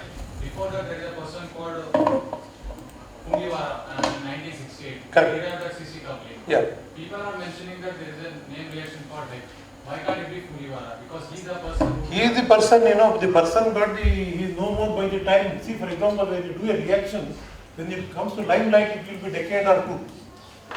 By the time Fujiwara has published only 2-3 papers, maybe he died at the young age. So then that reaction, was submerged. And now, if you look into the history, it looks like. So that happens. Many cases it happens. You can't help it. So Fujiwara should be really given the credit for that, because that reaction is much better than your Heck reaction. There is no doubt about that. But that is the history. So you can't help it. But both of them are Japanese. No, Heck is not Japanese. Sir, from your experience, in future, in what way you can explore CH activation? Well, What way we are going? CH activation has become a rat race in one point of view. Every other group is doing that, number one. That is no problem at all, because as I told you earlier, there is a tremendous challenge over there. And now as you keep seeing is, for example, there is for example, if you take aromatic, now you are talking about the metallocycle like that. That is only one way of looking at it. Now people have used a template where you can direct your group to para position. Dr. Mekki at IIT Bombay is doing that. Many people are doing that. And traceless, as she has asked, this can be traceless. So you do not know where we go, but it will certainly survive for a longer time. But as I was talking to Dr. Malakar, and it is important to develop mild conditions. One of the problems in the CH activation is most of them are very harsh, very, very harsh. They are not done at room temperature, 100, 110 degree, I think. Yes. And some of the challenges is to develop organometallic without metals, very tough. For example, you do not know how it goes, it's difficult to say. And other thing is that do at the room temperature. Now if you do sp3 activation and the reaction, then you have a lot of scope to develop the asymmetric circuit. So usually in this condition asymmetric synthesis is difficult because the kind of substrates we are not using that. So there are many directions people have to work on, but they are not easy. But as long as once somebody finds out some cue, then people start expanding that. That is very interesting. Somebody, for example, start the first reaction. He may not be able to think exclusively to understand and take it forward, but there are many tools, things to evolve over the time. So I hope it will continue for some more time, and asymmetric synthesis and room temperature reactions are crucial. Still people are working on that, and that is great success rate. And more than that, people have come down to the simple metals like copper, nickel, manganese and so on, because whatever is there, uranium, rhodium and palladium, they are very expensive metals still. But when compared to copper, manganese and iron, you have different problems there, but still things are going slowly. Sir, have you ever tried to bring about the same conversion without having rhodium or else ruthenium? Because since they are comparatively most costlier to other cheaper metals, have you been ever tried? See, the point here is, as I told you earlier, the compatibility of the metal with the directing group is critical. So that if you want to address that problem, you have to accordingly change the directing groups. Or see, for example, what you have tried with COCF3 and COCH3, and somebody has tried using the different additives. Somebody has chosen the ligands. So all these experiments are going on, but at this point of time, we have no answer for that. It may happen. See, now the same thing what people have done with palladium, people can do with copper and iron. And now for that you need bidendate ligands. So again, your directing group will be changed. But having said that, one of the limitations of directing group is you have to install the directing group and remove it. So there is certainly a limitation at this point. But still it is worth because you are accumulating benzene very easily and you are doing oxidations. And I showed you one of the examples to functionalize the indole at fourth position. You have to go through half a dozen steps. Of that kind of conditions, and this will be certainly useful. But one more problem is scaling. We scale up to 1 gram, that is fine. But what happens if somebody wants to do it at 100 grams or 1 kg? There is another challenge. We do not know. Because I remember one thing, N-butyl lithium people, LDA, people never used to use in industry, for example, 30 years ago. Now they use it left and right. Large scale they use. And for example, Grignard reaction, they were never used earlier. Now people use Grignard reaction in tons, making the sorting products in tons quantities and so on and so forth. So, but there are many other things. People are trying on flow chemistry to bring down the temperature. People are trying to microwave conditions. There are several techniques evolving, but concept remains same. But we don't know how they look forward. We have to wait and see. So whatever chemistry you have developed, which has been used only for heteroaromatics, can we use it for simple aromatics? Because whatever chemistry is... Yeah, that is you have heteroaromatic means you are talking about the gold, for example, window. Hydrogen or else. Window. Yes, sir. We also shown, for example, we have also shown with some examples we have shown with acetophenone.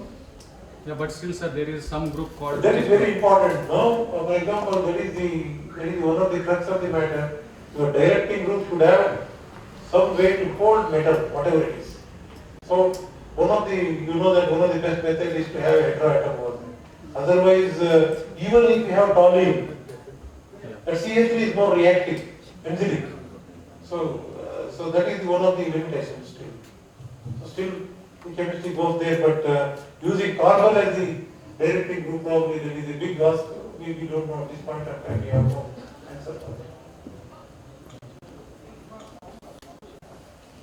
So whatever we are taking reaction conditions. So reaction lab for process development chemistry. Well, process development, if you have worked in process, it's a completely different problem. APIs. API means you are making impurities at a couple of grams you can work, but if you think of hundreds of grams or kgs, hundreds of kgs, I think this protocol should be evolved. That is again a different ballgame. Because any reaction, what you have seen in the lab, any reaction, for example, most of the reactions, when they process it, there are two possibilities. No process chemist will take that per se. I worked in industry as well. I made fuel crafts in 100 kgs and linears in larger scales. So you would not use the typical parameters what you use in the lab. You do lot of changes over there and they never come out. The industrial protocols are buried. So industrial protocols are completely, generally they are different from, so therefore this kind of conditions, I do not know so far anybody has used for larger scale, I have not come across so far. So, because most of the reactions are done in simple reaction vials, we don't use an RT. Recently, because one of the advantage here is your metals, your reactions, everything is stable. They don't need a stringent conditions like using LDA or butyl lithium or all. We can put it in a small vial and hook it to 100 degrees centigrade, leave it for 10 hours, 12 hours, and take it out and see TLC. That is the usual protocol. So we have to wait and see. Somebody tries, maybe based on that they can go ahead. Sir, as you are working on CH activation, as we people also working on CH activation, can we get an opportunity to collaborate with you on behalf of Department of Chemistry? No, actually both of you are CH activation chemistry, there is no point in collaborating. Both of you are doing the same thing. But still we can exchange our ideas also, to much more greater extent. We can exchange the idea. The better way to collaborate is a thin vision like I'm struggling now. To figure out, his power, he collaborate with a physical organometallic chemist where he can look into the reaction mechanism in a different way. See, for example, an organic chemist, the strength and weakness is both. Once you get 90% yield, you can't drive your student further. So you say anything, sir, yield is there, don't worry, we shall put something in the mechanism. And even a possibility of doing a chiral reaction, for example. You have seen the success, you have drawn the first blood, then it is difficult to drive, that is one of the things. But certainly collaboration discussions are certainly possible. There is certainly welcome to come and I don't mind coming here and sharing my idea. Always come and to interact with you. It is one of the beautiful cities I have seen, and weather is very good, and people are nice. I thoroughly enjoyed my stay in Impal. It's a very, very nice weather. I think this part of the country should improvise, and only you people should contribute, publish better, and show the presence very well. Then people should come here and say, you're doing good and get the encouragement. I think congratulations for all of you for doing a good favor, a good service. I think these are the good places.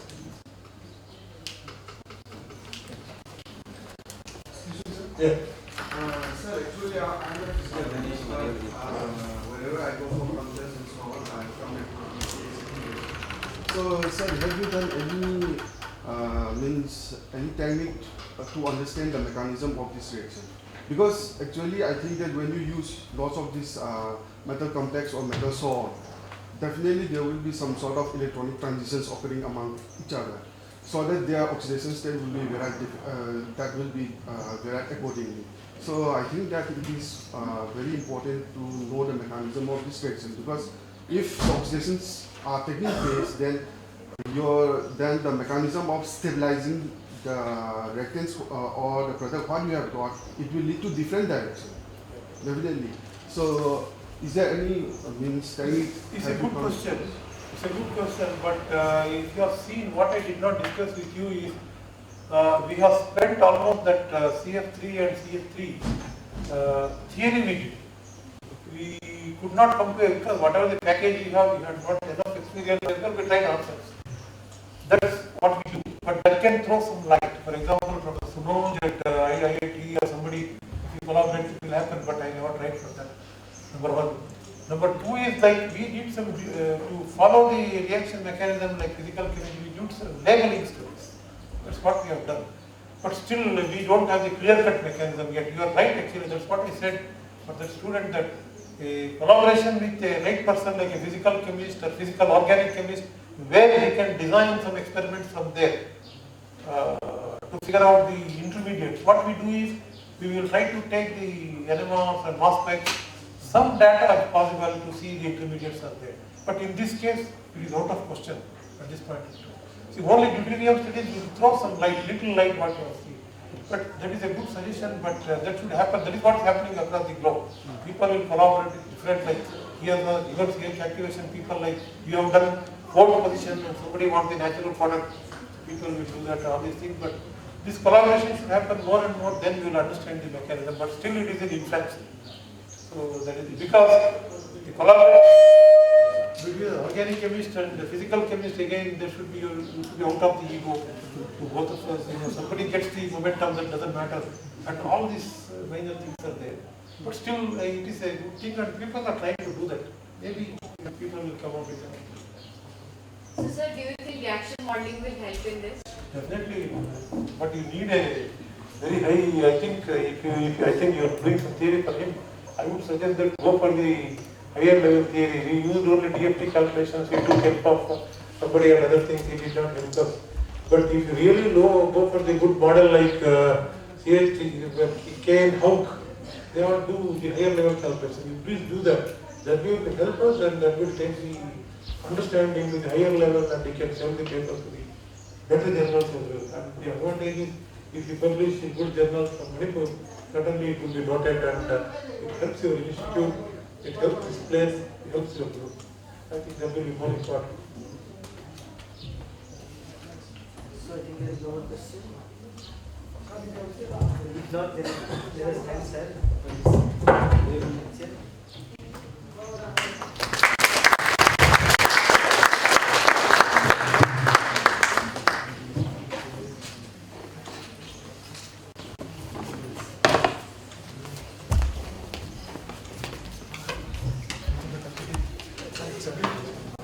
In fact, I should tell you, I asked my inspector yesterday, he can't be one. He don't want to forget me.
I never appreciated it.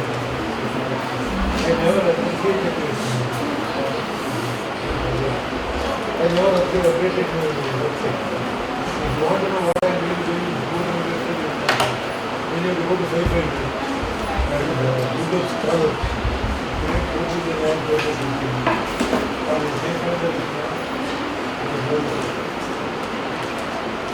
don't know what it means. But if you can talk,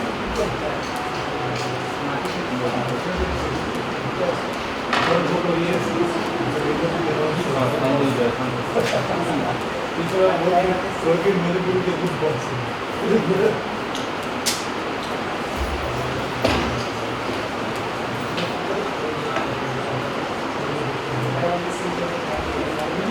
Therefore,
chemistry boundary.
Very hot.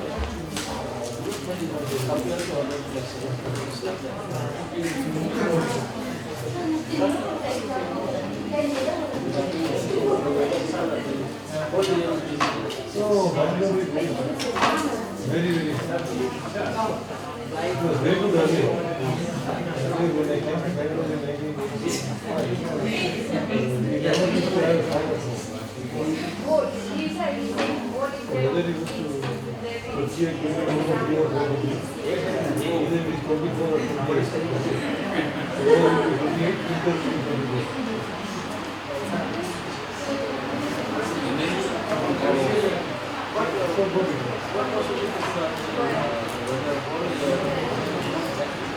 Now it is very, very hot.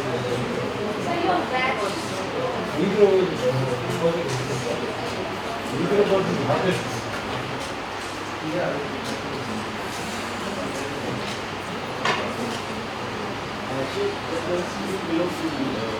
I am from Mysore.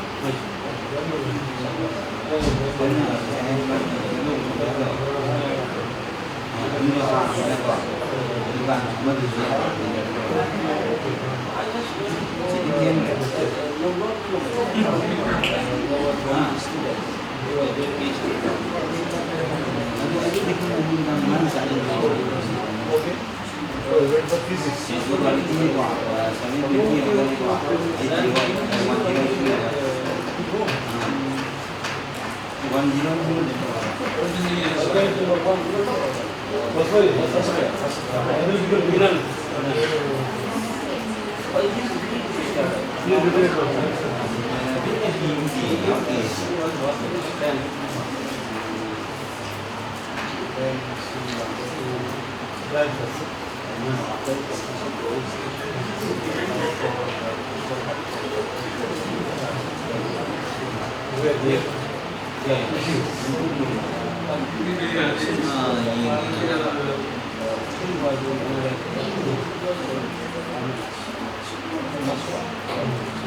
got the paper. She got. She could not work because that one plan was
Junior to me about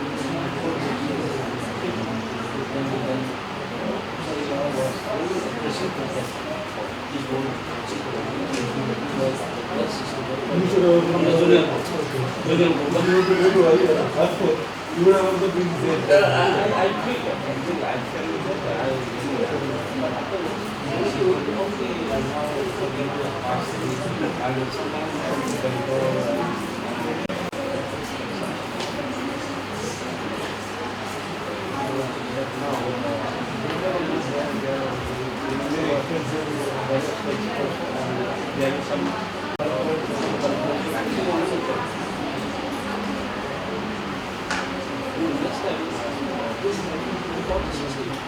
only that I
Good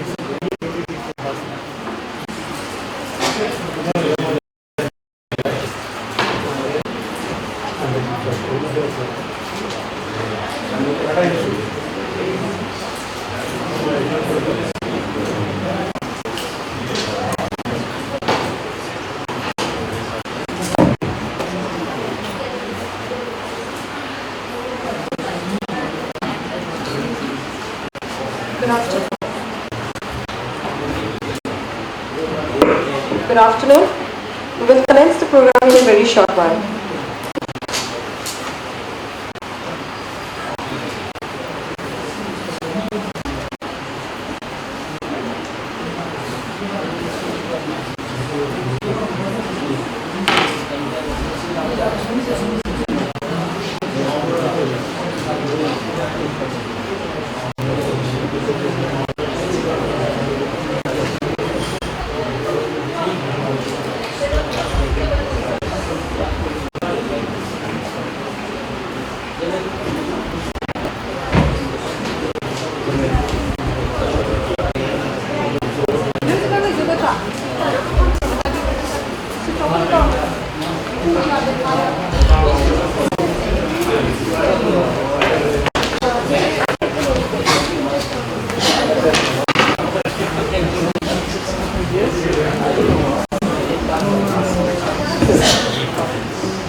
Good afternoon. The dignitaries have arrived. We'll commence the program in a very short while from now.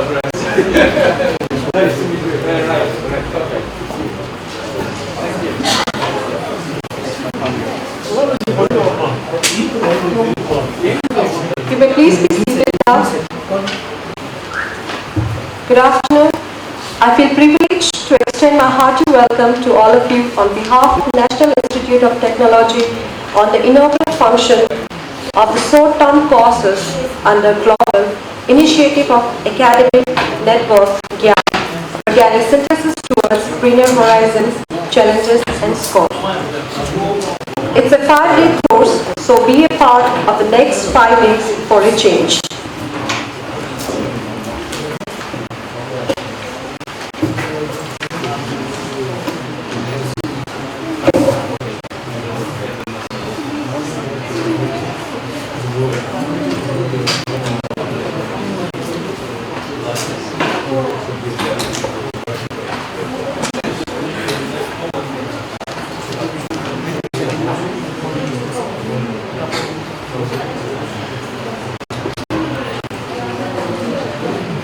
Before we begin, let me first acknowledge the presence of our esteemed dignitaries. Sri R.K. Lalit Singh, Registrar NIT Manipur, as the chief guest of today's functions. We welcome you, sir. Dr. K.H. Manglan Singh, Dean Academic NIT, as the president of today's function. It is our great pleasure and privilege to have Professor K.R. Prabhu, IISc Bangalore, and Professor Febr, University of Hohenheim, Germany, as our special guests. We welcome you, sir. I would like to request all the dignitaries to proceed towards the dais and take the distinguished chair. Please clap your hands.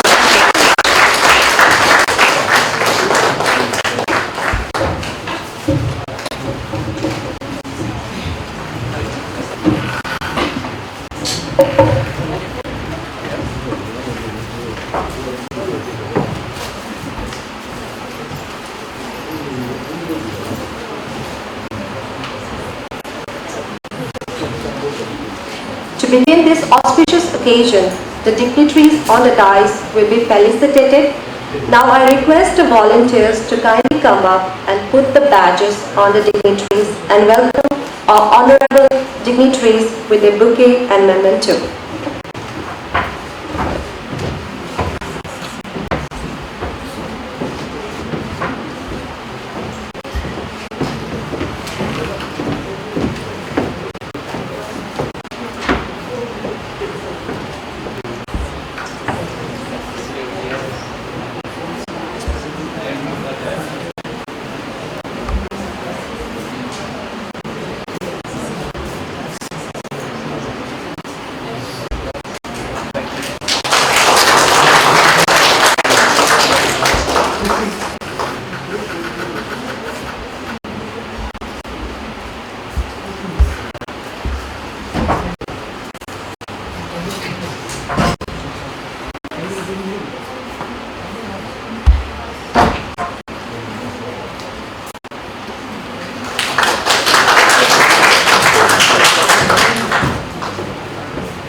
Thank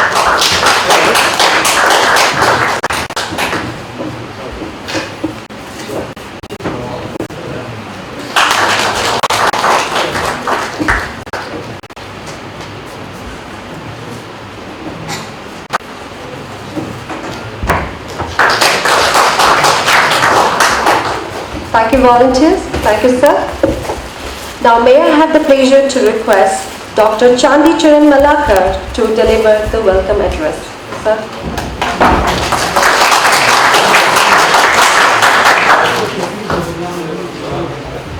So, good afternoon, everyone. So, it is indeed our great pleasure to welcome a special guest from Germany and from ISC, like Professor Prabhu and Professor to our GIAN course, which is first time organized in Northeast, entitled Organic Synthesis and Catalysis, Challenges and Scopes. So this is one of the prestigious course from MHID, and this aims basically to equip the strong backbone for the students which are either from research scholar, MSc or BSc, and even for faculties. So we hope that with your kind cooperation and understanding, the course will be successful, and we have already started our session in the first half. 2 lectures already held. So the participants are from various states like Assam, like West Bengal, like Manipur, and from different colleges. So the course aims also not only lecture, basically it contains also like tutorials, and at the end you will have assignments. So based on your performance you will be given a certificate. So and as all of you know that 5 days workshop like which is sponsored by MHID, that given a very good weightage in your career. And at the end I would like to thank all the students and Registrar of NIT Manipur, Director of NIT Manipur, Dean Academy, and all the other administrative staff for their encouragement and support. So with their support, I think we can do something great for you if you have kind cooperation. Thank you very much. Thank you, sir. Now, may I have the opportunity to request our esteemed chief guest of today's function, Shri R.K. Lalit Singh, Registrar, NIT Manipur, to kindly address the gathering. Sir.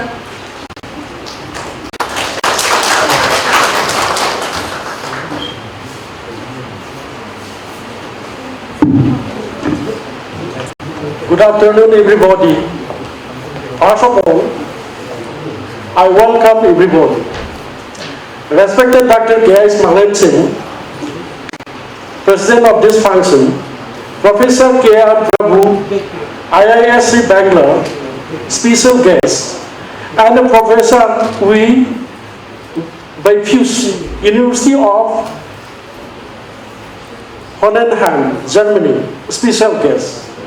I welcome all of you, sir. Today, NIT Manipur is organizing the first workshop on short-term course under GIAN on the topic Organic Synthesis Towards Greener Horizons, Challenges and Scope. This is the first time which is being held in NIT Manipur and Northeast India. Regarding GIAN, that is Global Initiative for Academic Network in higher education, it aims at the tapping of the talent pool of scientists and entrepreneurs internationally to encourage their engagement with the Institute of Higher Education in India, so as to augment the country's existing academic resources, accentuate the pace quality reform, and evaluate India's scientific and technological capacity to global excellence. GIAN is envisaged to catalyze higher education institutions in the country, and that it will initially include all the IITs, IIMs, central universities, IISc Bangalore, and ISIRs, and NITs and triple ITs. Subsequently, cover good state universities, where the spin-off is vast. GIAN is an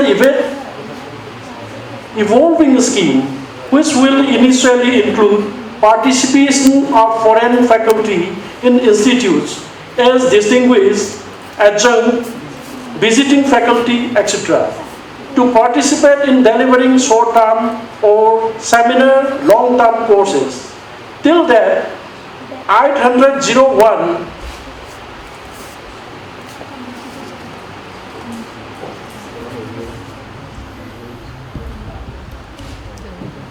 programs have been approved in this GIAN project. With this, I wish this first workshop on GIAN, organized by NIT Manipur, a grand success. Thank you all. Thank you, sir, for sharing your words of wisdom with us. Next, we have President's speech by Dr. K.H. Manglan Singh, Dean Academic. So I would like to request Dr. K.H. Manglan Singh to kindly deliver a few words.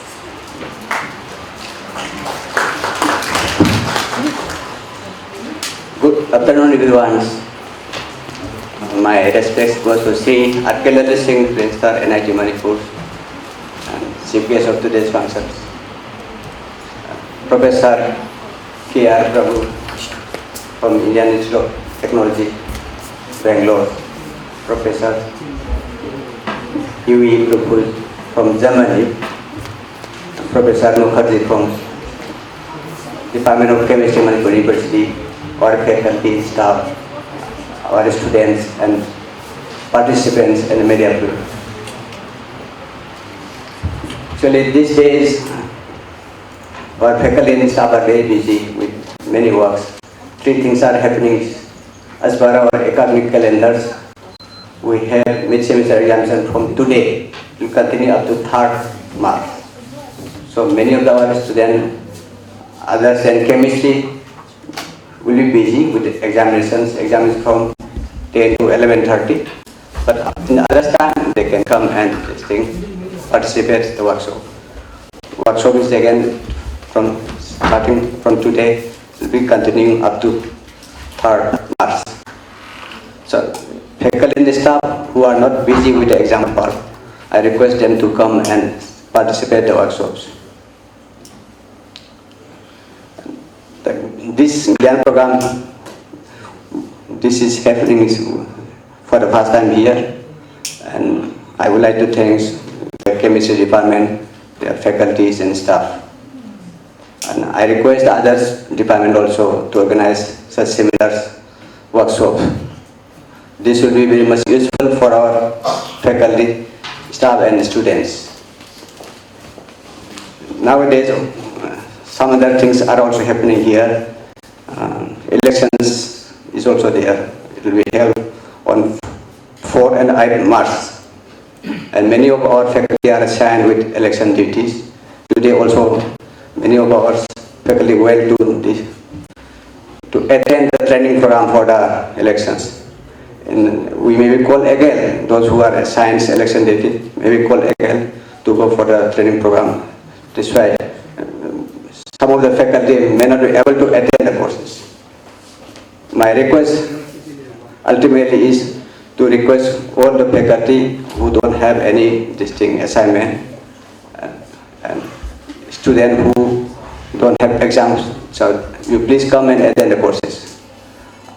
Lastly, I would like to wish this particular workshop a grand success. Thank you.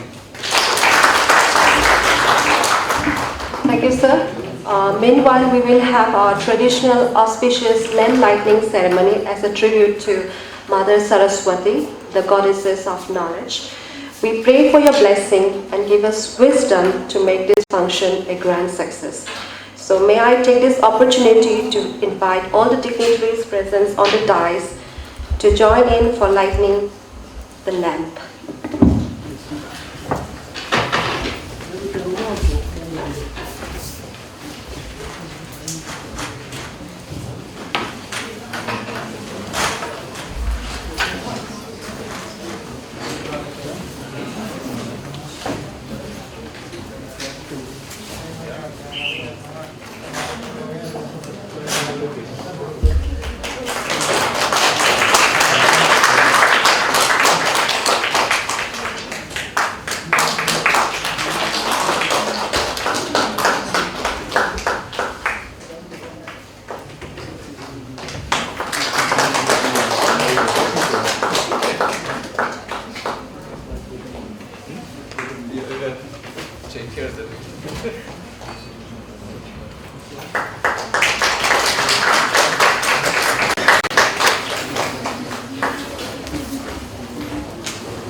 Thank you, sir.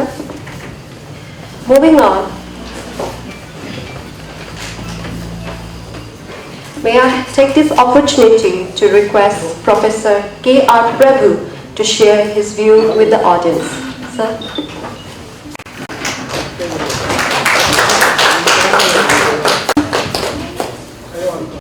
Ladies and gentlemen, and respected dignitaries and the dais. In fact, it is a surprise for me. They have invited me to deliver a lecture, which I did very sincerely in the morning. So now it is a difficult duty to talk 2 minutes addressing the audience. Anyway, as everybody is mentioning this program of GIAN, about the organic synthesis, catalysis and organic synthesis, probably would catalyze the interest of the students of the northeastern of this country is very, very important for me. The organic synthesis, anyway, it is going well, and in India of late, most of the youngsters have started doing extremely well. On that point of view, it is a very good opportunity and a program that has been designed by the faculty and my colleagues at the chemistry department of this Manipur NIT is very exciting and very timely. The point I would like to emphasize again here is the request for most of the masters and the PhD students make use of this opportunity and look forward in a very positive way. And there are many openings across the country and the globe to expedite your future. Please understand that. As much as you show interest and explore them, you would be in the better phase. And probably this program designed by the MHRD and it is well taken by my colleagues, particularly the Professor Malakar and etc., would catalyze the interest of the student. That is the only hope and the wishes I would have this for this program. With that small couple of words, I would like to wish the program all the success, and hopefully I would like to see many of you in the interviews at IAC in coming June. All the best for you. Thank you very much. Thank you, sir, for sharing your profound knowledge with us. Next, may I take this opportunity to request Professor Uwe Weifers to kindly deliver a few words. Yeah, thank you very much for your kind introduction, and I'm still a bit tired, I have to say. Just arrived at 2 o'clock here in this nice and sunny town. And first of all, of course, I would like to thank my colleague, my former PhD student, but now my colleague, Professor Malakar, who kindly invited me to come here over to India and to present a couple of lectures, and most of them will center on catalysis, as already my colleague has pointed out. There will be a lot of talks about catalysis, and definitely that's not a new topic in chemistry, but now we talk much more about catalysis and green and sustainable chemistry. But if you look back, industry has done this for many, many centuries, but still there's a lot of many things to do and many achievements can be made.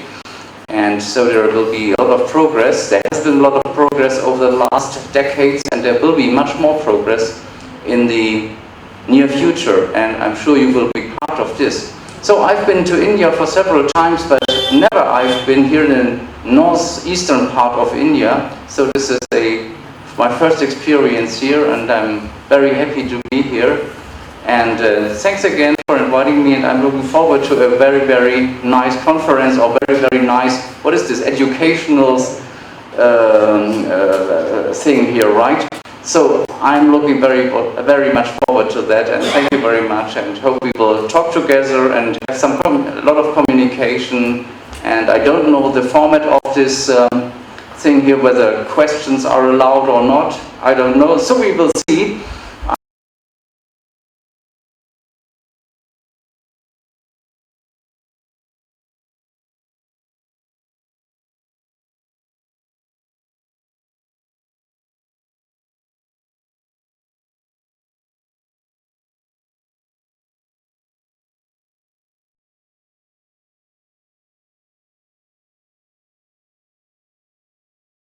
T.H. David Singh to give a vote of thanks.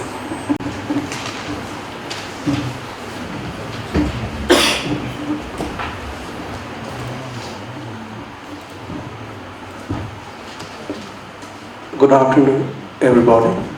I, on behalf of the Chemistry Department and as a local coordinator of GIAN, NIT Manipur, would like to give my sincere thanks to our special guest, Professor Bifus from University of Holland, Germany, for being with us as a special guest, and we will interact with all the delegates present here and most of the research scholars, MSc students, and everybody.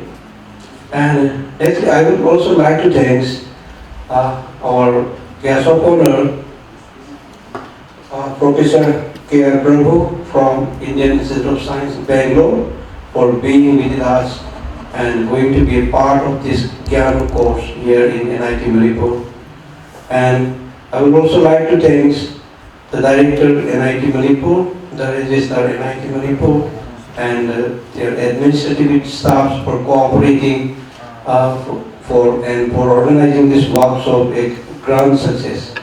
I would also like to thank our Dean Academic and all my colleagues and staffs of this NIT Manipur for being with us for making this GIAN course a grand success. Lastly, I would also like to thank Ministry of Human Resource and Development, MSRD, Government of India, for initiating such a nice program, which is we commonly call as Global Initiative for Academic Network, GIAN, and it is started from 2016, and it is initiated by our former MSRD Minister, Srimati Zubin Irani, when having a IIT meet at Goa, and she made a remark that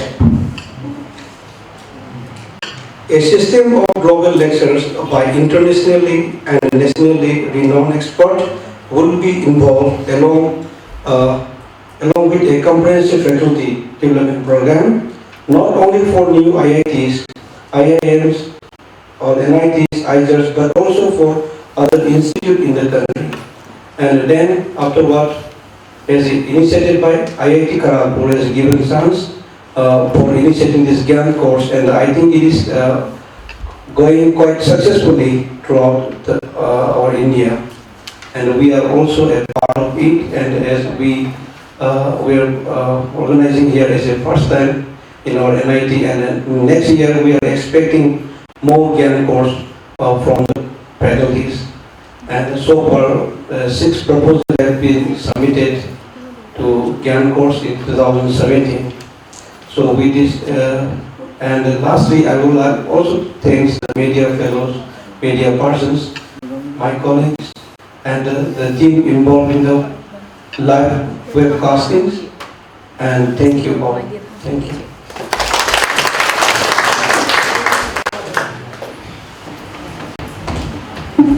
Thank you, sir. Now we come to the end of today's program. I would like to thank all the dignitaries present on the dais for your presence on this occasion. Thank you, sir.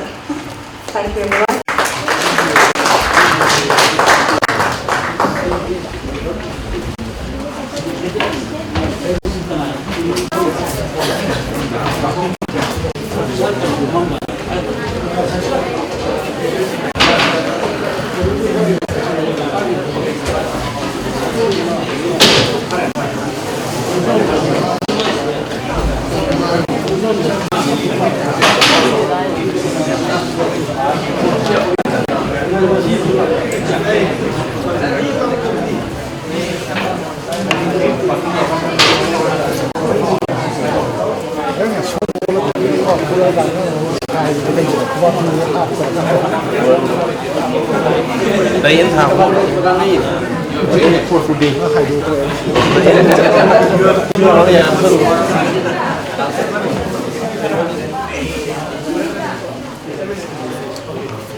Hey.